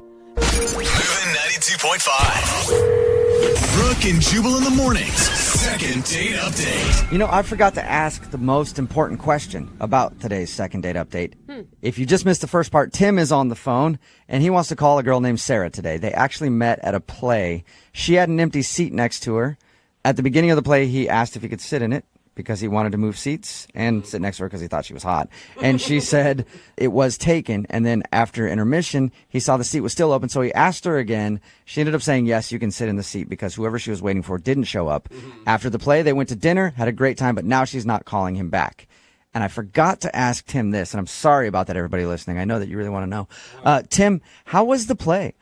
No one cares about that. Scale of 1 to 5 stars. What are we talking?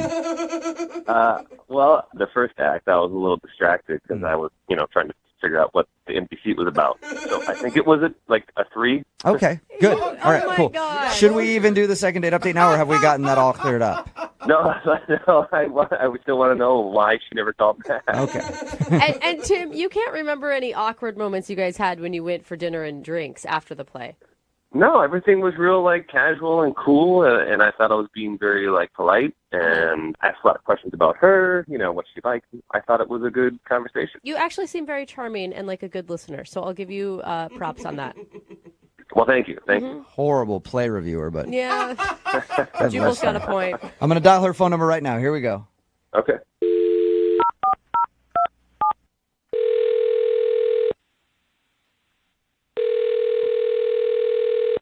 Hello? Hi, is Sarah there? Yeah, this is Sarah. Hey, Sarah, how are you? My name is Jubal, and I host a show called Brooke and Jubal in the Morning. Okay. How are you today? Fine, thank you. What's this regarding? Well, it's regarding a date that you went on just a little while ago. Okay. I know we started off Yeah. so businesslike, didn't we? I know. You might not even think of this as a date, but you recently hung out with somebody, and they've been trying to get a hold of you to get another date, but you're not calling them back. So they emailed us to see if we could get you on the phone and find out why. Oh, jeez. Weird. I know. Good. His name is Tim. Seriously? Yeah. He told us about how he met you at a play, and then you had dinner after.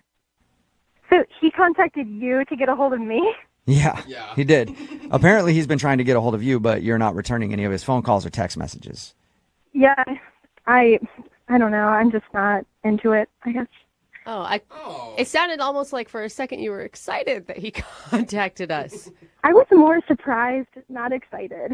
Okay. All right. That's Read it. that wrong then. Yep. Well, Tim told us about how you guys hung out. He said that it seemed like you had a great time, and he's confused. Wow. I think he's an interesting person. I don't know. I don't know how I feel about him. Can I tell you what I think it is? And you let me know if I'm right or wrong. Okay. So he said that when he saw you at the play, you had an empty seat next to you. And he asked you like twice if you could sit in it. The first time you said you were waiting for somebody to show up. The next time you said, sure, they didn't show up. Were you waiting for a boyfriend or a husband or something like that? No. I'm definitely single. Okay. I actually just got canceled on by a friend. So, Okay. I mean, why would you say yes to him sitting there when he asked the second time and yes to dinner if you weren't interested in him? I mean, I was interested in him, but I'd only known him for like 10 seconds. And, that kind of changed once I got to know him. Really? I told him after we talked to him that he was charming and a good listener. Apparently, I also had a bad read on that. Yeah. I don't know. It was fine. And then at dinner, I just sort of got some red flags. What sort of red flags? Can you tell us? Basically, we were walking into the restaurant, and he steps on my heel. And he just says, oops. And that kind of caught me off guard. Huh? So he stepped on your shoe and then said, oops. Yeah, and normal people would apologize if you just stepped on someone, right? Oh, yeah. He didn't say sorry about that? No, he didn't say sorry. It was really strange. And then at dinner, later, he knocks over his glass, and it breaks. And when the waitress comes and picks it up, he just says, the glass fell. Oh, so he No didn't, apology. he didn't take responsibility for the shoe or the glass. Yeah, exactly. No apology. If that would have been me, I would have been so embarrassed. Just, you've broken the restaurant's glass. Yeah. And he didn't apologize at all. So was he kind of a jerk then, just pointing out, hey, glass on the ground, pick it up, please? Honestly, it kind of read like that. And that is just not what I'm looking for. I'm just not into somebody who can't say that they're sorry. I'm looking for someone who's more polite and can admit when they've done something wrong, when they've stepped on someone maybe, or broken someone else's property. I mean, it's the first date. And you'd think on the first date, that's when you want to be the most polite. And I think he just has some kind of problem where he can't say he's sorry. Okay. Really? I know a Sarah, lot of men I want like to let that. you know that I don't have that problem. And I want to tell you that I'm sorry to break the news, but Tim is actually on the other line listening and wants to talk to you right now. What? Yeah, I'm sorry about that. Tim, are you there? Yeah, hi. Tim, is that you? It's me. Hey. Ugh. So awkward. Is that the real reason why you didn't call me back? Because I didn't say sorry? Yeah, that's the reason. Wow. I'm sorry. See, I can say it. But I don't know why you're saying it. Why I just said I'm sorry? Yeah, it's just an empty sorry. What? Wait, now you need sorries with depth? No, it just seems like, for me, so we were walking in the restaurant. We were in the middle of a conversation, and I know what you're talking about. I stepped on your heel, And I sort of just went like, oops, it went back to the conversation. Yeah. It was like, it sort of looks like a toss-off that it happened. It didn't happen on purpose. And it was in the middle of a conversation, so it was just like, oh, oops, and we just continued. I didn't think it was that big of a red flag. A normal person would say, I'm sorry. Yeah, but I didn't step on you. I stepped on your shoe. Tim, are you Tim, you're serious? not- I would be apologizing if I were you right now. Yeah, most people would. Why? Why would I say sorry? I didn't do any of those things on purpose. Okay, Wait, so sometimes wait. when you don't do things on purpose, you can still say sorry. Like if you accidentally stepped on a shoe. Yeah, but those are just those are just empty sorries because I didn't do it on purpose. It was an accident. So if you were like driving your car and you accidentally hit a pedestrian, you wouldn't apologize for that either because that wasn't on purpose. Oops. Well, whose fault was it? Seriously? Are you serious right now? That's a good point. No, I'm just saying. Your foot stepped on my foot. Yeah, How could that be my fault? it's not your fault. It was an accident. It's no one's fault. It's an oops. I have never really dissected the word sorry like we're doing right now. No, it's just I grew up that if you're going to say sorry, it's meaningful and you should say sorry for something that you did, and then you realize it was wrong. Then you're like, you say I'm sorry for that. But when it's like just an accident, like if you bump into somebody, it's just like oops. It's not mean. It's not negative. It's just like oops. And then the life goes on. Yeah, but like everybody else grew up with common courtesy. So even if you aren't going to say sorry, you say excuse me or I didn't mean to do that. I just don't agree with that. Like if Sarah and I continued and we got into a relationship and then later on something happens where I should say I'm sorry and I say, hey, Sarah, I'm sorry, it would have such a huge meaning and she would really know like, wow, he's really sorry. Hey, I cheated on you, but I'm really sorry. And you know I don't throw that word around willy-nilly. No. Yeah, you shouldn't throw it. You're right. You shouldn't throw it around willy-nilly. That is so not what I expected your response to be to all this, Tim. Well, I'm not really sorry about it. Sorry, I'm not sorry. Sarah? Yeah. And you know what, guys, I'm not surprised. Okay, so are we done here? No, not yet, Sarah. We're almost done. But I do have to ask you if you would like to go on a second date with Tim. We will pay for it. You know what? Sorry, no. It's so immature. It's so immature to say that with that tone. Like, now you're ruining sorry. You've ruined the Well, word. I find it immature that you can't use your manners that a 6-year-old can use. So maybe practice that. A 6-year-old will say sorry for sneezing. They'll say sorry for anything. Look, I am an adult. I am a grown man. I only say sorry when it counts and when it's needed. All right. I like that. Oh, man. All right, well, sorry. All right, well, sorry. I can't even say sorry now without thinking about You it. can't. I won't say sorry because it's not my fault. Tim, you didn't get a second date. Whatever. Brooke and Jubal in the morning.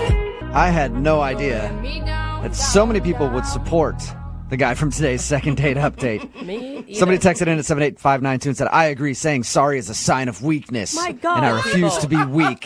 If you missed today's second date update, Oh my God. Tim wanted to call a girl named Sarah to find out why she wasn't calling him back. She said she wasn't calling him back because during the date, he accidentally stepped on her shoe and he said oops instead of sorry. And he just basically broke a water glass, didn't say sorry to the waitress or anything else, just basically didn't apologize. And he owned it. He was like, no, yeah, of course I didn't say sorry. I'm an adult.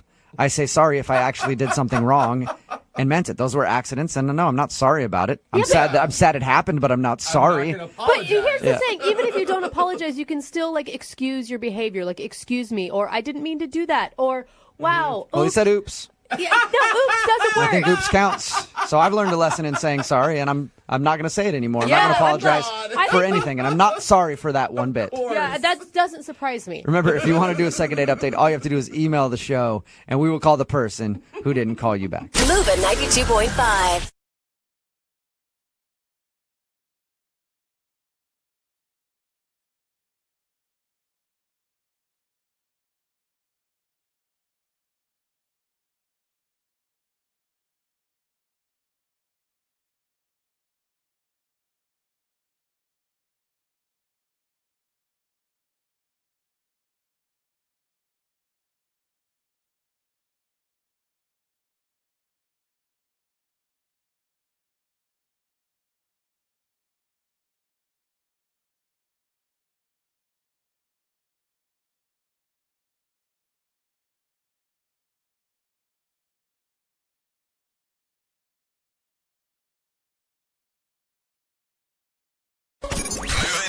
92.5. Brooke and Jubal's second date update.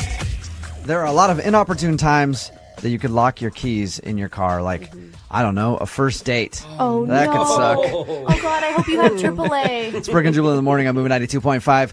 Kaylee is on the phone with us right now. Kaylee emailed us about a date she went on with Dave. Apparently, at some point in the date, he locked his keys in the car. Yes, it was a little bit disappointing, but yeah. All right, tell us about that in a second. But first of all, what were you guys supposed to do? How'd you meet Dave? Dave and I got set up through mutual friends, and we talked on the phone for a little bit first, and I felt like we really hit it off. We had a really good conversation, and he seemed like a really nice guy. And then he invited me for our first date. He said, I know this is a little weird, but I have this work event coming up where I'm being honored for being top salesman or something. That is a smart move. Yeah. Really? Hey, I'm getting an award. Come check me out. Come check out how awesome I am. That's a great idea for a first date. Are you kidding me? No, that's a lot of pressure because that means you have to meet all the coworkers. And how does he introduce you? As a date? That's not really that stressful. Meeting coworkers is not like family. You know what I mean? I don't know, dude. Like, I it's just wouldn't like- introduce any of you to a first date. We're a little different coworkers than normal, I think. Anyway, so you went to this event with him.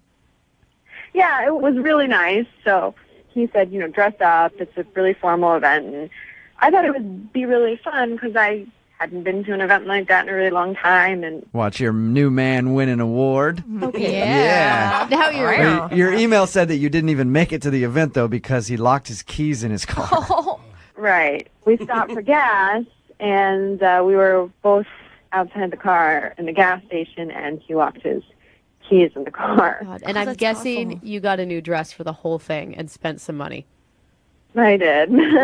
And so he called AAA, but they said it was going to be over an hour for them to get there, so we were going to miss the event. But, he was actually pretty sweet about it because he suggested, well, why don't we just have our date here? At the gas station. Yeah, go in there and grab some beef sticks and some of those bomb burritos. Oh, Britney Spears is so jealous right now. Yeah. Cheetos. That's actually a really cute story. I mean, if you guys were to continue to date. Yeah, well, that's what I thought. I mean, it was a fun little story. I mean, it was a little weird because we were all dressed up and we were eating hot dogs at the gas station. But I thought it was pretty cute, actually. And so It's a great idea to save some money on a date. Yeah. Tell a girl you have to go to a formal event, then show up, lock your keys in the car at a gas station, and just end up having the date there. And then, just Maybe found my that's spare. it. Maybe that's what he was doing. That's a great idea. Oh, you think it was all a scheme? I hope not. How did the date end then? We missed the event, so after Guy got there with the keys and everything, he gave me a kiss on the cheek, and he said, let's do this again next week, and let's have a real date this time, sorry about everything. And I told him it was okay, and that I was looking forward to going out with him again, and that was it. And you haven't heard anything from him? No, and it's been 2 weeks, and I've texted him, but I haven't gotten anything in return. I've eaten a lot of gas station food in my day. Maybe he's just been sick for like 2 weeks. That's so gross. That could be it. All right. But- Well, we'll play a song, come back, call him, and get your second date update, okay? Okay. All right, hang on. Moving 92.5. Brooke and Jubal in the mornings. Second date update.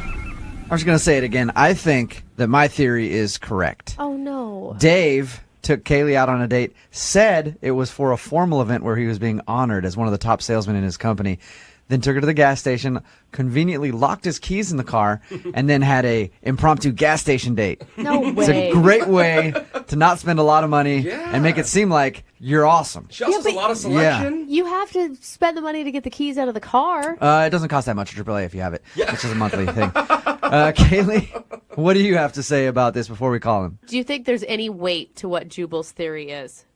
No. I don't know. He seemed embarrassed. It may not be his first time. He's a good actor. Well, All right, Kaylee, we're going to call him right now, see if we can get him on the phone, okay? okay. All right, hang on.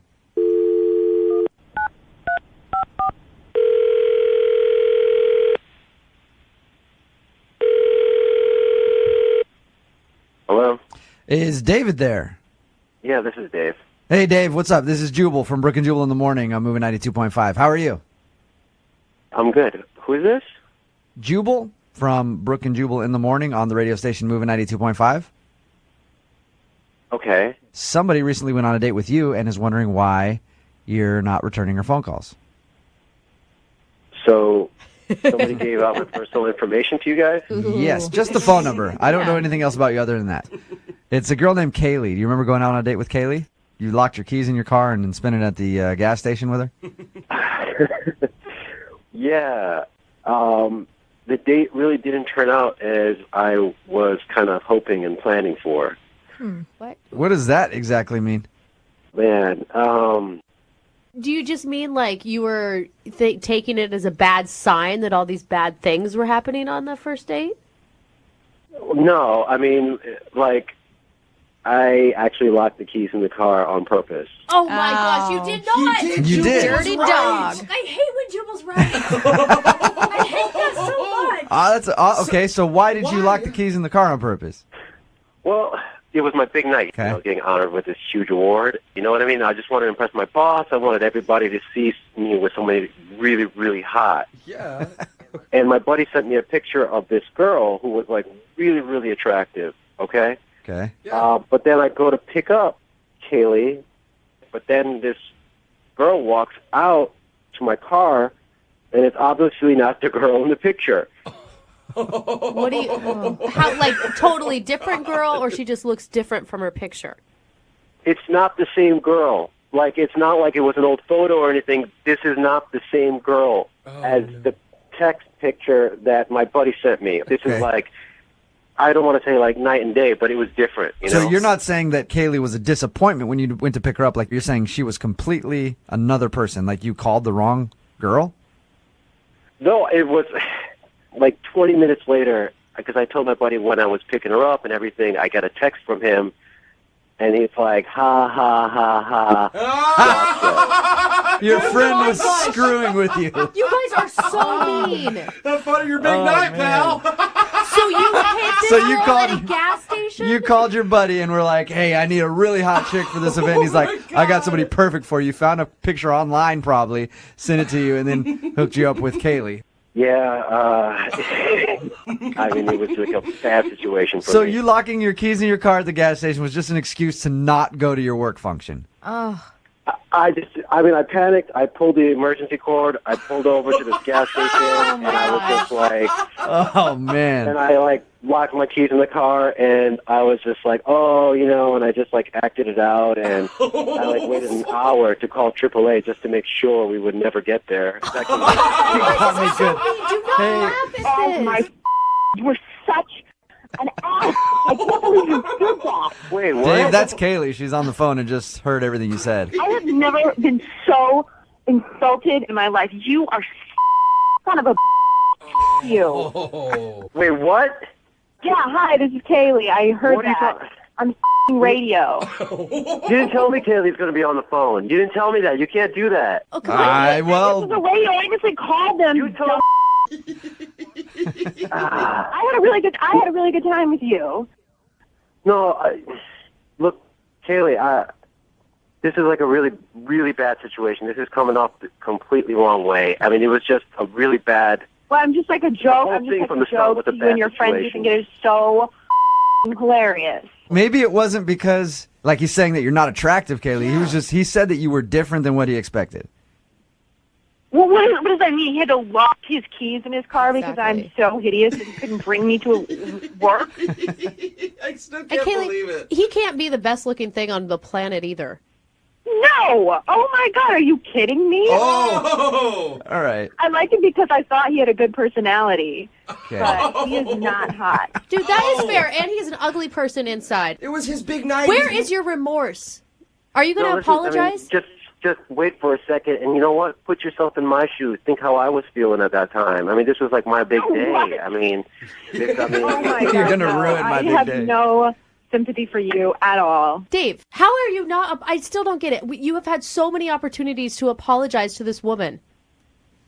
I'm not saying I didn't act dumb. I mean, I acted stupidly. Yeah, I panicked.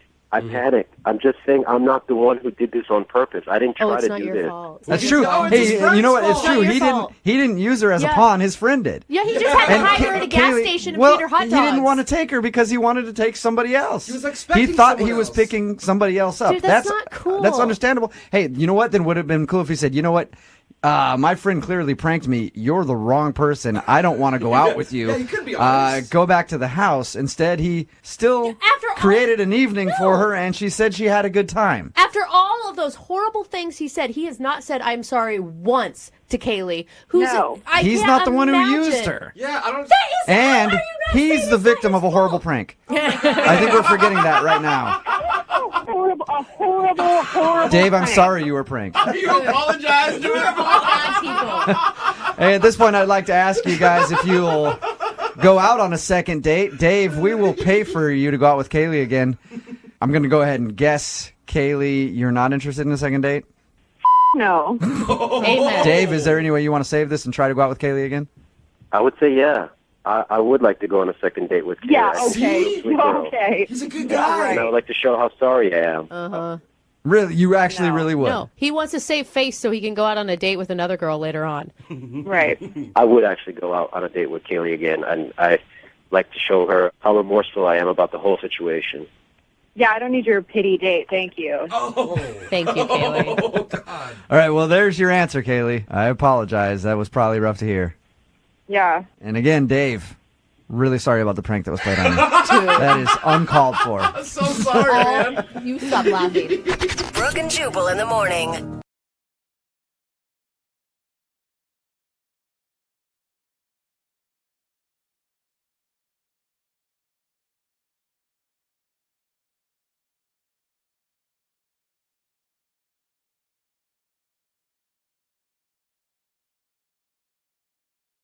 Moving 92.5. Brooke and Jubal's second date update.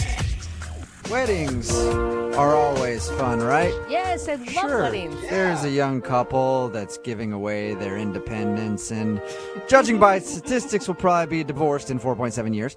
But other than that, there's the lonely people looking to hook up. God, you have There's such a sour look The at weddings. drunk uncle Uh-huh. sticking his junk in the punch when people aren't looking. That's why it tasted like that. And of course, there's always so many awkward moments at weddings. And Audrey is on the phone today because she wants to call a dude that she met at a wedding, and he was actually the cause of the major awkwardness at the wedding. What? Audrey, what's up? Hi, guys. How you doing? Not too bad. So, the guy that you want to call today actually caused some drama at the wedding? Am I reading your email correctly? Yeah, he definitely made an impression during the ceremony. Please don't tell me that you're trying to get a call back from the groom. No. Okay, good. He was actually doing the wedding video. Oh, he was a videographer. So he wasn't even like a friend or anything. He was an employee. Well, he's a friend of the groom. Okay. Oh, So it okay. was his buddy was filming the thing. Yeah. All right. And your email said that something really awkward happened. What was that? Well, when it came time for them to read their vows, he forgot to press record, and he had to have them repeat them, basically. Shut up. He actually stopped them in the middle and said, I didn't get Yeah. that. Can you redo it?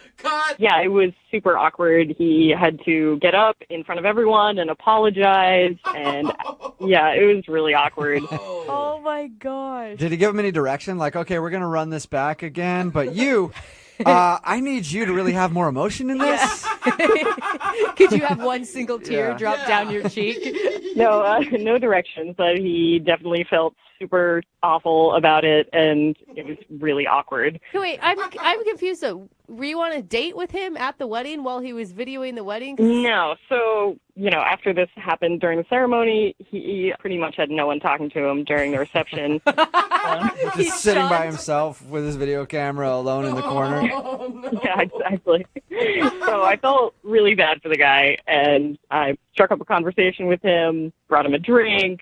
I just felt really bad for him. He seemed like he genuinely just made a mistake, and, he was really beating himself up over this. Like, this is the dumbest mistake anyone could have made. I just ruined their wedding. And I was just trying to make him feel better. Like, no, you could have swung the camera around and hit the bride in the face. Like, that would have been worse. You're like, no one barely even noticed what you did. Well, they noticed. Everybody noticed. Okay, so you were sitting there trying to make him feel better, and is that what your date is, or did you guys actually go out on a date? We did not go out on a date. We hung out during the wedding. We hung out for, like, probably a few hours. Oh, wow. Okay. Yeah, and, like, it started out that I just felt bad for him and wanted to cheer him up, but the more we got to talking and hanging out, he's just a really sweet guy, and we actually kind of have a lot in common. So I guess I sort of started getting feelings for him throughout this time we spent together. More than just feeling bad for him? Different feelings? Yeah, more than just feeling bad for him. Okay. I even gave him a little kiss towards the end of the night. And, and that definitely cheered him up, and I thought it was going great. A pity kiss. You gave him a little pity kiss because you felt bad for him. Well, it was half pity kiss and half I really wanted to kiss him. Okay, so there was still a little bit of pity in there. All right. What was his reaction after you kissed him? It seemed like he liked it. Like, he seemed to be happier, like, kind of forgetting about what had happened. But not long after that, he kind of disappeared, and I didn't get a chance to exchange numbers with him or anything. So I got his number from the bride, and I texted him, and he hasn't responded. So I don't know what happened, or I don't know. You haven't heard anything from him at all? No. I would assume when you guys were talking, he's single, right? Yeah, I mean, I guess. I'm just thinking, so we really don't know. Because, like, if a girl kisses you and then you disappear, maybe you're guilty, or I don't know. I hadn't even thought of that, actually. Oh, no. But I'd like to find out if that's what it is. Yeah. I really felt like we hit it off, and I'd like to see him again. All right, well, we'll play a song, come back, call him, and get your second date update, okay? Great, thanks. All right, hang on. Moving 92.5. Brooke and Jubal in the mornings. Second date update. If you're just tuning in for today's second date update, Audrey is on the phone, and she's surprised that she's not getting a call back from a dude named Justin, because at the end of the night, she even gave him a pity kiss. She felt bad for him the whole evening and decided to throw him a bone and kiss him. And you know what? A pity kiss is still a kiss, Audrey. So why isn't he calling you back? That's what I'm saying. If you didn't hear the story, Audrey met this dude named Justin at their friend's wedding. He was actually videoing the wedding, and there was a very awkward moment where he forgot to video the vows. So he had to stop everything and ask them to redo it so he could capture the moment on video. After that, he felt terrible, and then Audrey approached him at the reception and tried to make him feel better. They talked, they drank a little bit, danced, and had a fun time, and then ended the evening with a kiss, but now she's not hearing anything back from Justin and doesn't know why. So we're going to see if we can get him on the phone and figure it out. You ready, Audrey? I'm ready as I'll ever be. Well, we'll call his phone number right now and see if we can get him on the phone, okay? All right. Here we go.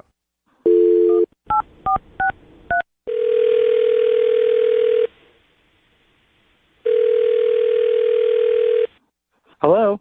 Hi, can I speak to Justin, please? Yeah, speaking. Hey, Justin, my name is Jubal, and I'm looking to get some video work done for a wedding I have coming up. I'm sorry? Yeah, I hear you do amazing work with the vow portion of a wedding. All right, come on. Who is this? This is Jubal from Brooke and Jubal in the morning, actually. Oh, okay. I just wanted to call you because one of our listeners emailed us about you. One of your listeners? Wait, what do you mean? Well, this is a radio show, Brooke and Jubal in the morning. Okay. Okay, and we have listeners, a couple of them. Yeah, like, why are you calling, though? Because one of our listeners emailed us about you. Her name is Audrey. Audrey from the wedding? Yeah, Audrey from the wedding. You remember her? Yeah, unfortunately. Unfortunately. That is strong words there, sir. True words. True words, okay. Why is she emailing a radio show about me? Well, because we do a segment on our show called the Second Date Update. I know you guys didn't technically go out on a date, but she said she had a really fun time hanging out with you at your friend's wedding and doesn't know why you just ditched her after you guys kissed. Well, how'd she even get my number? I guess she got it from the bride. She said she texted you and you never texted her back. Nope, didn't get that text. What? Wait, you didn't even get the text? No. So the last you saw of her was at the wedding, or heard from her, I guess I should say. Yeah, exactly. And honestly, that's like really all I needed to know about her. Like, you can tell her I'm good. Oh. You sound pissed. Yeah. Yeah, she sort of ruined everything. What? Whoa. What do you mean by everything? I mean everything. The wedding, my friendship with the groom and the bride, my other friends. Like, it's been awful. What are you? She just said you guys spent a couple hours chatting at a reception. How could she have ruined your life from that? Well, it's a long story. Trust me, it's her fault all the way. Can you give us like a shortened version of the long story? Yeah. Audrey told you about the vows and the video camera thing? Yeah, she said that you screwed up and forgot to film the vows. Is that her fault too? No, okay. To be fair, that was my fault. That was my fault. Yeah, I was going to say props to you to be bold enough to stand up and make the groom and bride repeat them for you, though. Well, I mean, like, groom's a good friend of mine. Like, he would have killed me if I afterwards was like, hey, sorry, guys, didn't record it. So I thought they would rather, like, do it again than not have it at all. Okay. Yeah. I thought that was being a good person. Okay, so how is that Audrey's fault then? How'd she ruin everything? So after everyone's mad at me, and this woman comes up to me, and she's like trying to make me feel better, but like, when you've like messed up and you just don't want anyone to talk to you. Well, she like kept reminding me. Okay. And when you're saying this woman came up to me, you're talking about Audrey, right? Sorry, yeah, Audrey came up to me, but I don't know who she is at first. So, it was nice of her to try to make me feel better. So, like, that, I guess that part is not so bad. But, like, it's still, overall, it was not good. It was, like, all went wrong. What else went wrong? I don't get it. Like, no matter where I go, she's, like, talking to me. It feels like it's going on forever. And then the groom, my friend, comes up to me and pulls me off to the side and goes off on me. Why? Why? Because I was supposed to be videoing the whole reception, and I had not been. Because Audrey had been talking to me the whole time. I just, like, couldn't get away from her. I mean, I missed the first dance. I missed the father-daughter dance. I missed the best man speech. How is that Audrey's fault, Exactly. That is your fault. No, she kept complimenting me, and I was distracted the whole time. You get so distracted at a wedding that you don't hear them announce the father-daughter dance and watch, like, everyone turns and watches that. How are you not paying attention? Because she was like talking in my ear, and then there was like food involved. I mean, she was just like talking and would not stop talking. How are you going to blame me for you not doing your job? Wait, who's that? Oh, that's Audrey, Justin. She's actually on the other line listening and wants to talk to you. Wait, she's been on this whole time? Yeah, I've been listening this whole time, and I could not stand to listen to it any longer because you are so full of it. I'd have to agree. So, wait, are you denying that you would not leave me alone? Like 4 hours that you were like attached to me, like the whole time? Like, I was talking to you, but you could have told me you were too busy to talk if that was really the problem. I couldn't get a word in edgewise. I mean, you were chatty. You say it with such disdain. Of course I'm saying it that way because one of my closest friends hasn't talked to me in weeks. So thanks so much for that. Look, it's not my fault that you got too distracted by me to do your job. It is your fault. Like, that is the definition of the word fault. You distracted me. I was just trying to make you feel better. You were over pouting in a corner. You probably would have been too busy doing that if it hadn't been me talking to you. Oh my, I took a break. I was taking a break. It sounds like you took a break the whole time, Justin. I did not take a break the whole time. No, come on. It was her. It was her. You can't turn this on me. You can't. No. Were you getting paid to do this too, or was this just supposed to be out of the kindness of your heart? A little bit of both. But I didn't get paid because they wouldn't give me anything for it. I wouldn't either. Well, it sounds like you didn't record anything. Yeah. Did you get any video of their wedding at all? Well, I would have gotten more, like, in the beginning part, but, like, the bride's aunt kept talking to me and, like, asking me to make sure that, like, I got her and her kids. So it was her fault, too. So it was Audrey, the bride's aunt, and anybody else? I mean, there were a lot of things going on, but it would mostly be Audrey's fault. Yeah. Oh, my gosh. So wow. You didn't get any video of the wedding, really, and Audrey screwed that up for you. Yes. Ridiculous. You are so delusional if you're blaming this on me, Justin. Audrey, did you ever, like, think once to be like, hey, Justin, don't you think you should, like, record this? Yeah. No, that's your job. Audrey, did you ever think to remind him to do his job at the wedding? Jeez, what is wrong with you? Oh, hey, man. Justin, would you like to go out with Audrey on a second date? We will pay for it. Oh my gosh. Yeah, if she calls up my friend and apologizes for distracting me. No. Wait, you want her to apologize for you being an idiot? This is as much her fault, more her fault than mine.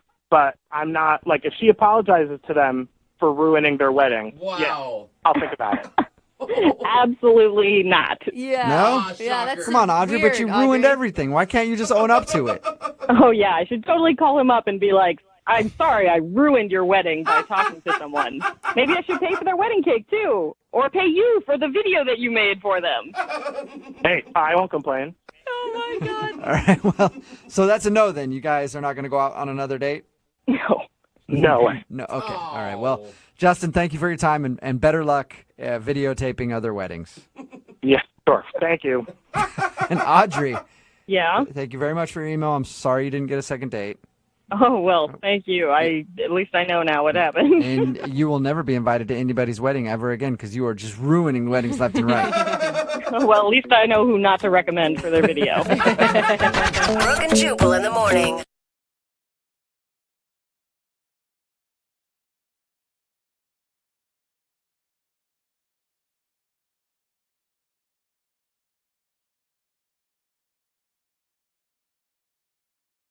Right in the middle of a second date, and if you missed the first part, Gator is on the phone, and today Gator wants to call a woman named Teresa. They were set up through friends, went out on a date, and he probably had one of the best first date activities I've ever heard of.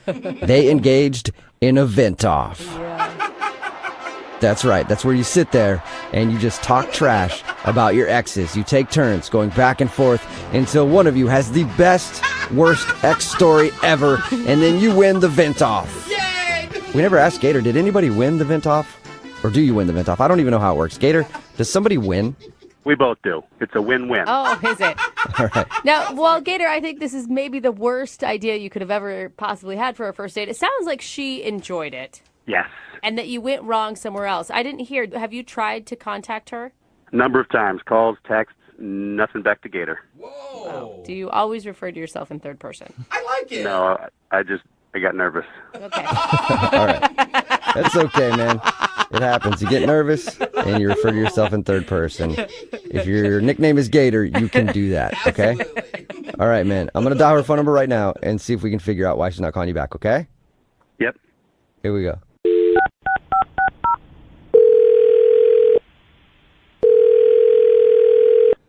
Hello, Hi, can I speak to Teresa? this is she. Hey, Teresa, what's up? How are you? This is Jubal from Brooke and Jubal in the morning. You mean the radio station? Yes, I am the entire radio station. Yeah, I listen to you guys sometimes. What's up? Oh, nice. That's awesome, Teresa. Thank you. Yeah, thanks for listening. If you listen a lot, have you heard the second dates before?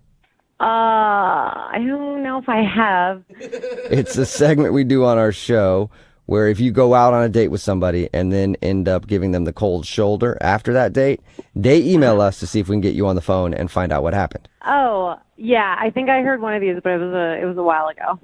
Okay, well, what if I told you that you are now the star of a second date? Ooh. You're kidding, right? No. No, not at all.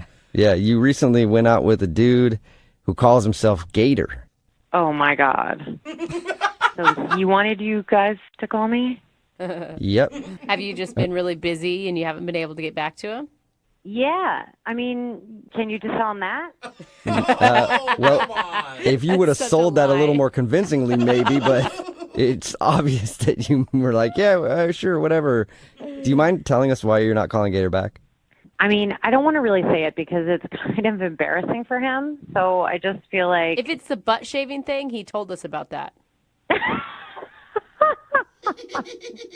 Actually, that was really funny. We had a vent off. I don't know if he told you that, but it was like venting about your exes. Yeah, he did tell us about it, and he did say that he shared with you that he was mad at one of his exes because she wouldn't shave his butt. I know. That's ridiculous. I mean, I was a little, skeptical, but, I got to call my ex an idiot. He got to call his ex an idiot, so I thought it was cool. Oh, you did enjoy it. Okay. Yeah, I actually did. You should actually try that sometime. It's pretty funny. I do it a couple times a week. I pay like $100 an hour though to do it with a therapist. But anyway, probably even more fun on a date. So if that didn't bother you, then why aren't you calling him back? Like, what's wrong with Gator? There's just a weird situation, and I don't know. It was just weird. That I don't know what to say about it. On the date, a weird situation happened? So briefly, I go to the ladies' room, and when I come back, there's like a big, or maybe not a big, but a noticeable piece of my food missing. There's like a piece of fish missing from my plate. Whoa, really?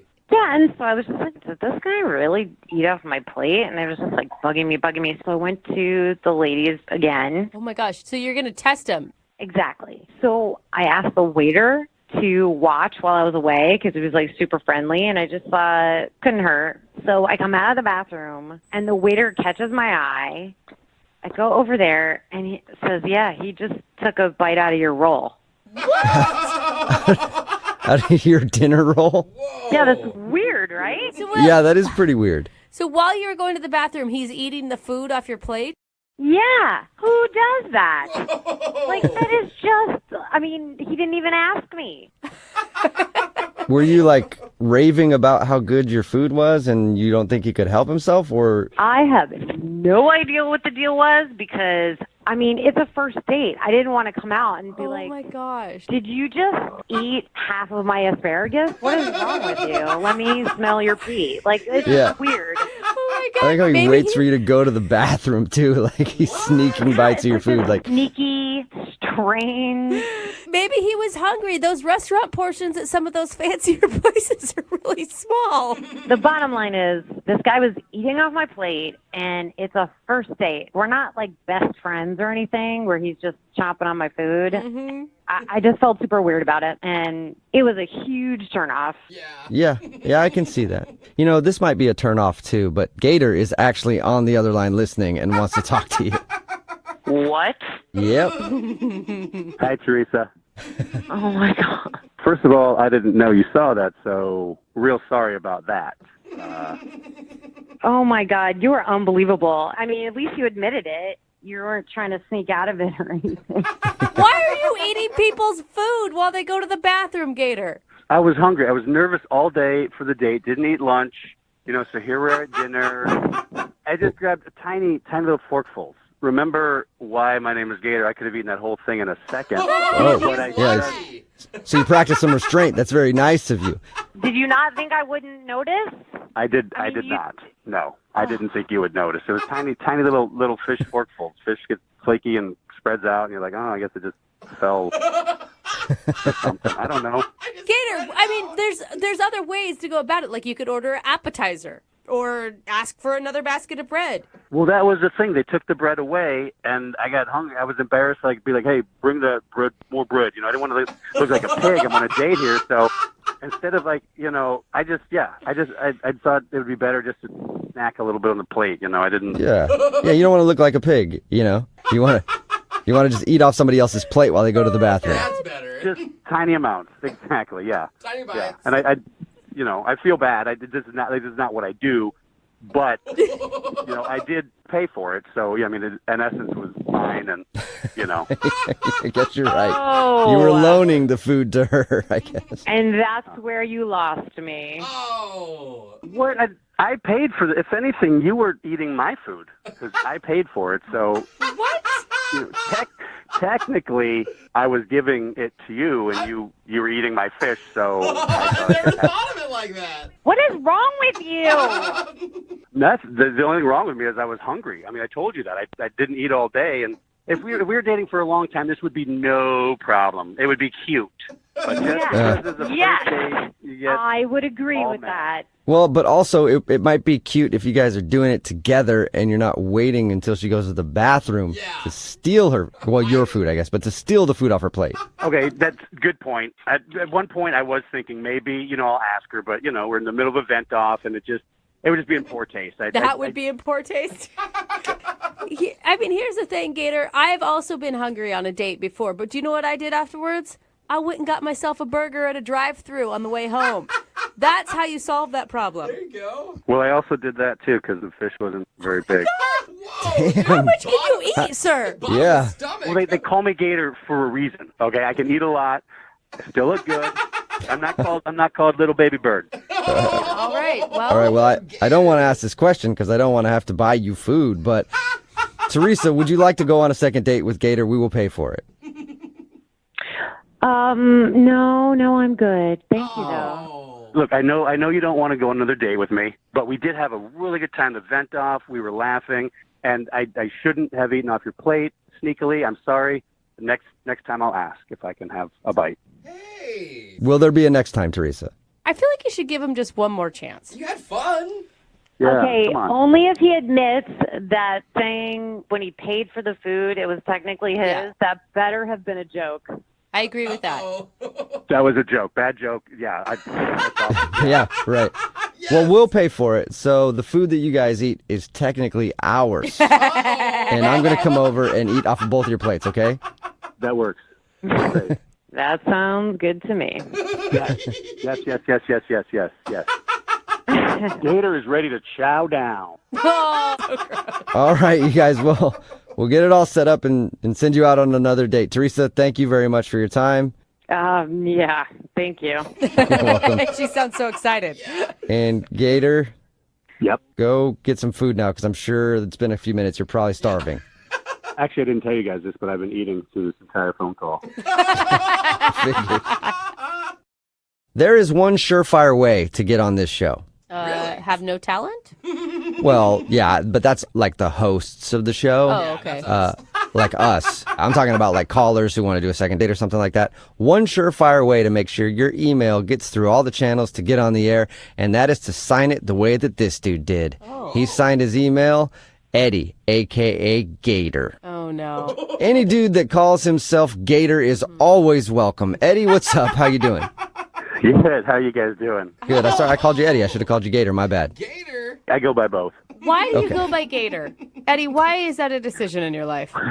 Because in college, I ate a whole chicken breast and really didn't even chew it. Just kind of gulped it down, like you know how they feed gators the raw chicken, and it was cooked, but it was pretty impressive. Whoa. That's even kind of a dumb story. You ate a chicken breast really fast, and they call you Gator now, and it haunts you for the rest of your life. He's a legend. It doesn't sound like it haunts him. Sounds like Gator digs it. Yeah, well, you do sound proud. All right, Gator. Well, tell us about the girl that you want to call today. Does she have a cool nickname?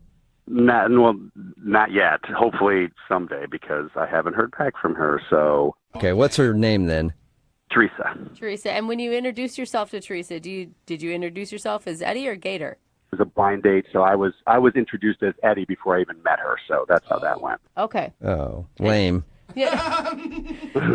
All right, so you were set up through friends. Usually that doesn't go very well, but you actually liked her, it sounds like. Yeah, I had recently got out of a relationship, and a coworker of mine was at a party, and this other gal was saying, "Oh my gosh, my friend who's really cute, recently divorced. Do you know anybody?" He's like, "Yes, I do.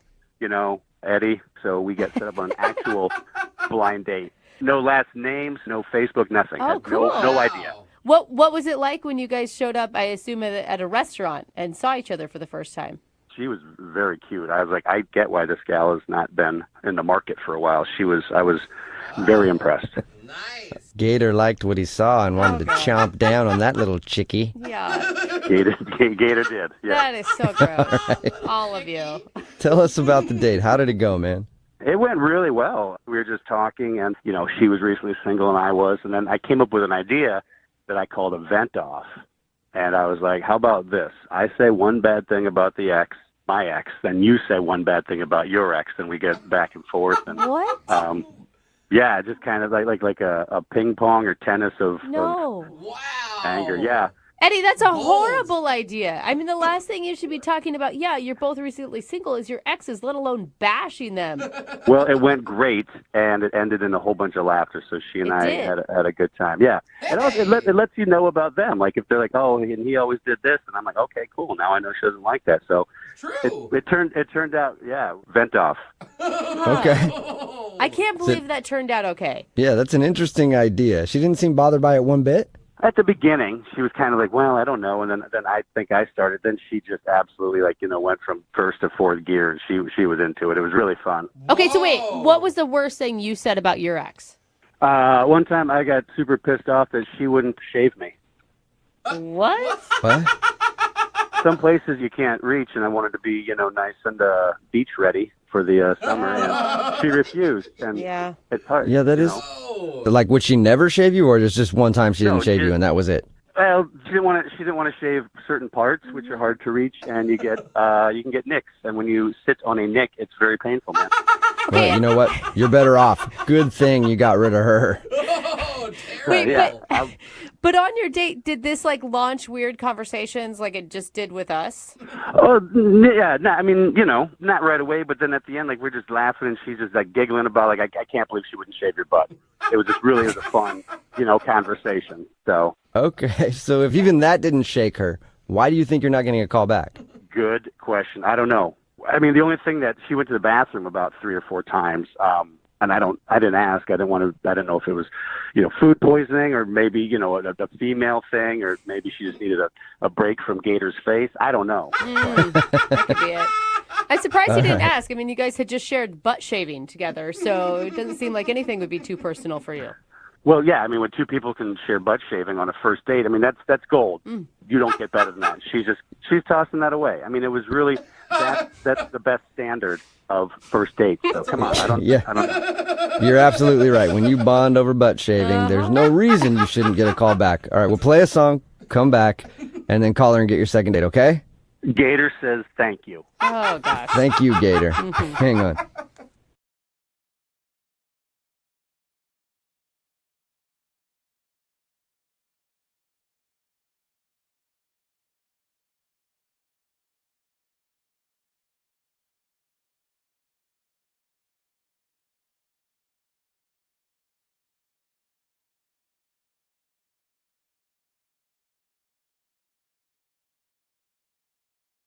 Moving 92.5. Brooke and Jubal's second date update.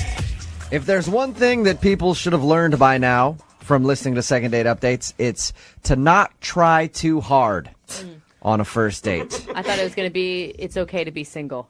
That too. But no, we hear about a lot of people who are like, I wanted to be creative and do something really memorable, like the Macklemore date where he took her to do all things based off of Macklemore songs. Didn't turn out well. The grocery store date where the guy took a girl to the grocery store and they went on a tour of different grocery stores buying all of their meals there. Didn't get a second date. Well, Brian is on the phone right now. He planned a strange date, sort of like those. Oh, no, Brian. And guess what? Brian's not getting a call back. Strange how that would work. Brian, how are you? Good. How you guys doing? Good. I read your email about your date, and I just have to ask, why? Why not just do a regular thing? This is the kind of girl that has gone on, I'm sure, a lot of dates, and I just wanted to be original and be kind of creative and see if I could think outside of the box a little bit and take her on a date that was different. You did that. It's really awkward, the story that he tells in his email. Before we get into that, how did you meet her? We met through a mutual friend. Okay. Then we decided to meet up. So it was kind of a blind date, really, although I had seen pictures of her, and, she's beautiful. So why did you think you had to impress so much? Because usually when a friend sets you up, I mean, you've already gotten glowing accolades from that friend, right? I mean, she put all these ideas in my head, like she dated professional athletes, and, she's highly sought after and things like that, and I just thought I would take it that extra mile. Well, you felt like you had to step your game up. Mm-hmm. Yeah, just an ordinary date wouldn't really single me out of the probably huge group of guys that wanted to go out with her. So, right. So why don't you tell everybody what you did for your date? So we meet at Pike Place, and the main idea of my date was to blindfold her. Oh, yeah. And always bad. Take her on the bus, and wherever she wanted to stop, she would just pull the cord, and we would just get off, and whatever was there is something that we would do. Okay, so let's just recap this real quick. You met her in public, then you blindfolded her, threw her on a bus, and said, "Pull the cord, and we're gonna get off somewhere and do something." No. Yeah, basically, yeah. Did it go as planned? Did she go along with it all right? Because I feel like most girls... Yeah, she was totally game, and she was open to the new idea. What did she say when you pulled out a blindfold? I think the first thing she might have said was, "What is that for?"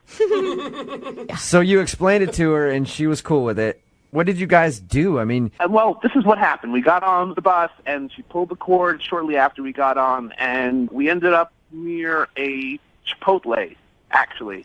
okay. So and we were hungry, so we went and had Chipotle, and it was good. Mm-hmm. She seemed to enjoy it. Did you take the blindfold off, or did you leave it on the whole time? No. And feed her? When we got off the bus, yeah, like her blindfold would come off, yeah. Okay.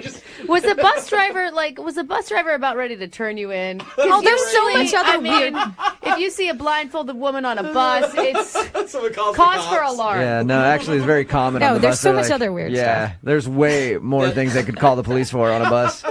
So you ate at Chipotle, and how many stops on the bus did you make? I mean, did you guys do a bunch of cool things? Because it seems like it'd be just weird.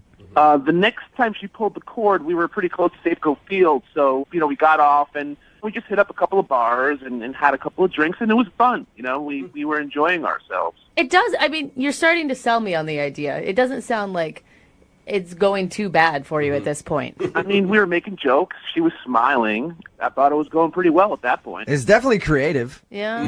It shows that you went to the effort to think of something interesting to do rather than just take her to dinner. So what's the problem? Why don't you think she's calling you back? Well, it was kind of strange and weird because the last time she pulled the cord, we were on the freeway headed to the airport. Do you know about the bus system? Did you know what buses you were getting on? Because if I went to take public transportation, I don't do that, because I like to drive everywhere and it's poor. But no, I don't take public transportation. If I was going to try to take the buses, I would get lost. Do you know about buses? I guess I got a little lost. Yeah. Okay, so you ended up by the airport. Yeah, we had to take a different bus and head back to civilization, I guess. Why was it awkward, though? I mean, did you guys just run out of things to talk about? Yeah, or? I mean, towards the end, we didn't really have much to talk about, and she had been, at that point, blindfolded for, a couple of hours. And so, like I said, there really wasn't an ending to it, so. All right, so if there wasn't an ending, then how did things end with you two? On the way back from the airport, I asked her if everything was cool, and she said, no, it was really creative, it was really fun. So, she seemed pretty okay at that point. Was she still blindfolded? No, not at that point. Taking the blindfold off at that point. So, how many times have you tried to get a hold of her since your date? I mean, a couple of times. I tried calling her a couple of times, and I got her on the phone once, and she said that she was really busy and that she would call me back, and I have not heard from her, actually. And that's it. That's all you've heard. That's all I've heard. Well, we're going to play a song, come back, call her, and get your second date update, okay? Okay. All right, man. Hang on. Moving 92.5. Brooke and Jubal in the mornings. Second date update. All right, Brian is on the phone with us. He wants us to do a second date update for him. Pay very close attention, because I'm going to explain what his date was again, in case you missed the first part of the second date update. He went out with a girl who he was already intimidated by, because I guess she's dated athletes and things like that, and he's just a normal dude. So he wanted to really impress her, thought of something outside of the box. So he thought he would meet her downtown, blindfold her, put her on a bus, and let her pull the switch on the bus, like the little thing to let them know to stop. Every time she would stop, they'd get off and do something in that area. They got to go to Chipotle, and then walk around by Safeco Field, and then ended up by the airport. Yeah. Because he screwed up. So he thinks that she's probably not calling him back because the date was a little bit too, I'm going to say too creative for you there, Brian, instead of just saying too weird. Okay? I thought that I would get some extra points for being creative, but I think that it might have gone a little bit overboard, and that's why I'm not getting any kind of response, I think. I think so. Your heart was in the right place. Yeah, at least it shows effort, right? Yeah, absolutely. Girls that go out with me, probably pretty upset because I put no effort into anything that I do. You show at up. all. That's good. Maybe show up. Maybe. Did she ever protest, like say, hey, maybe we can cut it with the blindfold thing? Because you said she had it on for 2 hours. It wasn't on her the whole time. I mean, we did take it on and off, right? Intermittently, but yeah. Still, you blindfolded a girl on her first date. It's still kind of weird there, Brian. I mean, you say it's weird, I say it's creative. All right. Well, I'm going to dial the phone number, see if we can get her on the phone, and get your second date update, okay? All right. Here we go.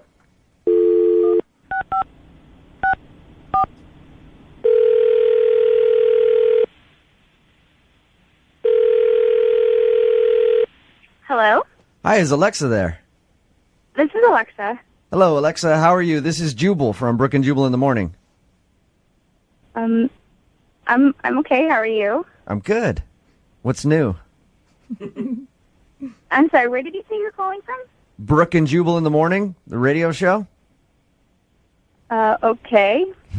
I'm calling you because one of our listeners recently went out on a date with you and sent us an email and wanted us to call you. Okay. His name is Brian. Do you remember going out with a guy named Brian? He blindfolded you, took you on the bus. Mm-hmm. All right. Well, Brian emailed us because he wanted us to get a hold of you because you're not calling him back. Okay.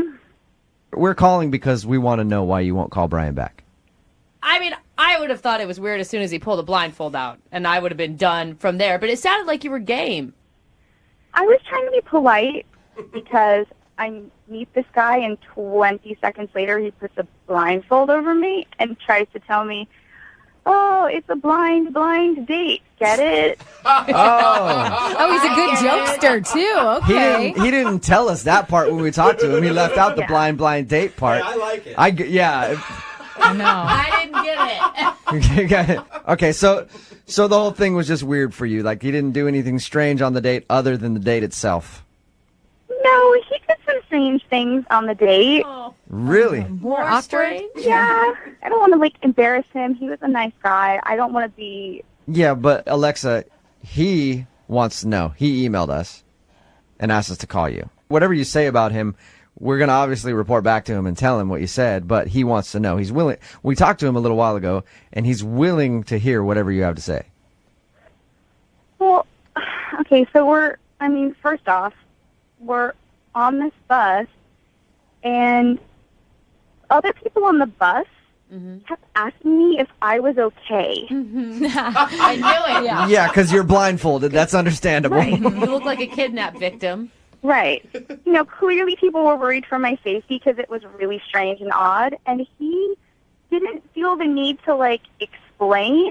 So I'm sitting there with a blindfold on saying, "No, I'm okay. It's okay. Don't worry, I'm fine." Yeah. It makes him look even more guilty, like he's abducted you. Yeah. No, I'm fine. I promise. Please don't tell the authorities. Don't tell the authorities, no matter what, okay? I love my family. And, the first part wasn't bad. We got off and we had our Chipotle, and we get back on. And the second time we got back on, I don't know, I had this blindfold on and I couldn't see him, but I could kind of feel that he was really close to me. Oh, that's weird. And then it felt like he leaned in and smelled me. No, stop it. Oh. Did you Are hear you someone sure? sniff or something? Are you sure that he really leaned in and smelled you, or just felt like he leaned in and smelled you? No, he can't not have done that because it was very lingering. It wasn't like oh, he just shifted in his seat and sniffed. It was I could feel that he was right next to me and breathing in and out several times. And she's probably right because when one sense is Wait a disabled, minute. your Yeah. other ones become hypersensitive. Exactly. So she's hearing him sniffing in her ear. That is super creepy, Alexa. Even if it didn't happen that way, still to think that happened, I can understand why you wouldn't want to go out with him again. And you're sure it's not some homeless guy that was sitting behind you or something? There's no way it was somebody else on the bus. It was him. I could, yeah, it was him. Alexa, I hate to do this to you. But it's at this point that I'd like to tell you that Brian is actually on the phone and can't wait to talk to you. Are you serious? Yes, I am. Brian, say hi to Alexa.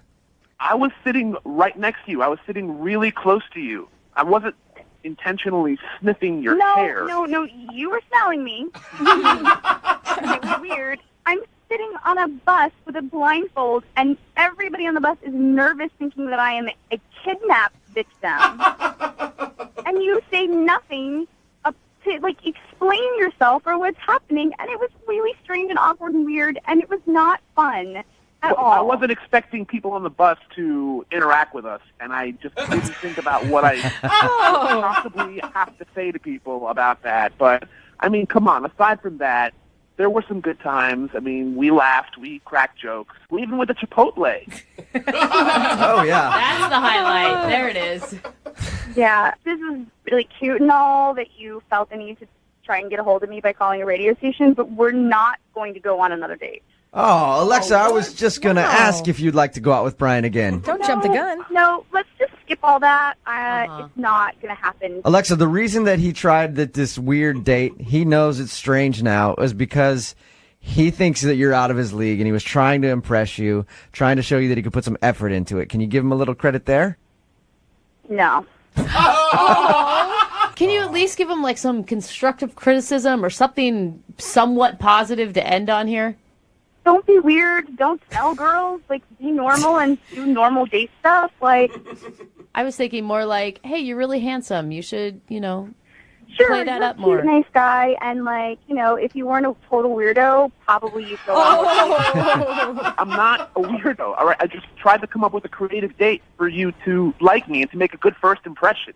I mean, you got to give me some points for that. I mean, at least you can remember this date. I'm like, it's true.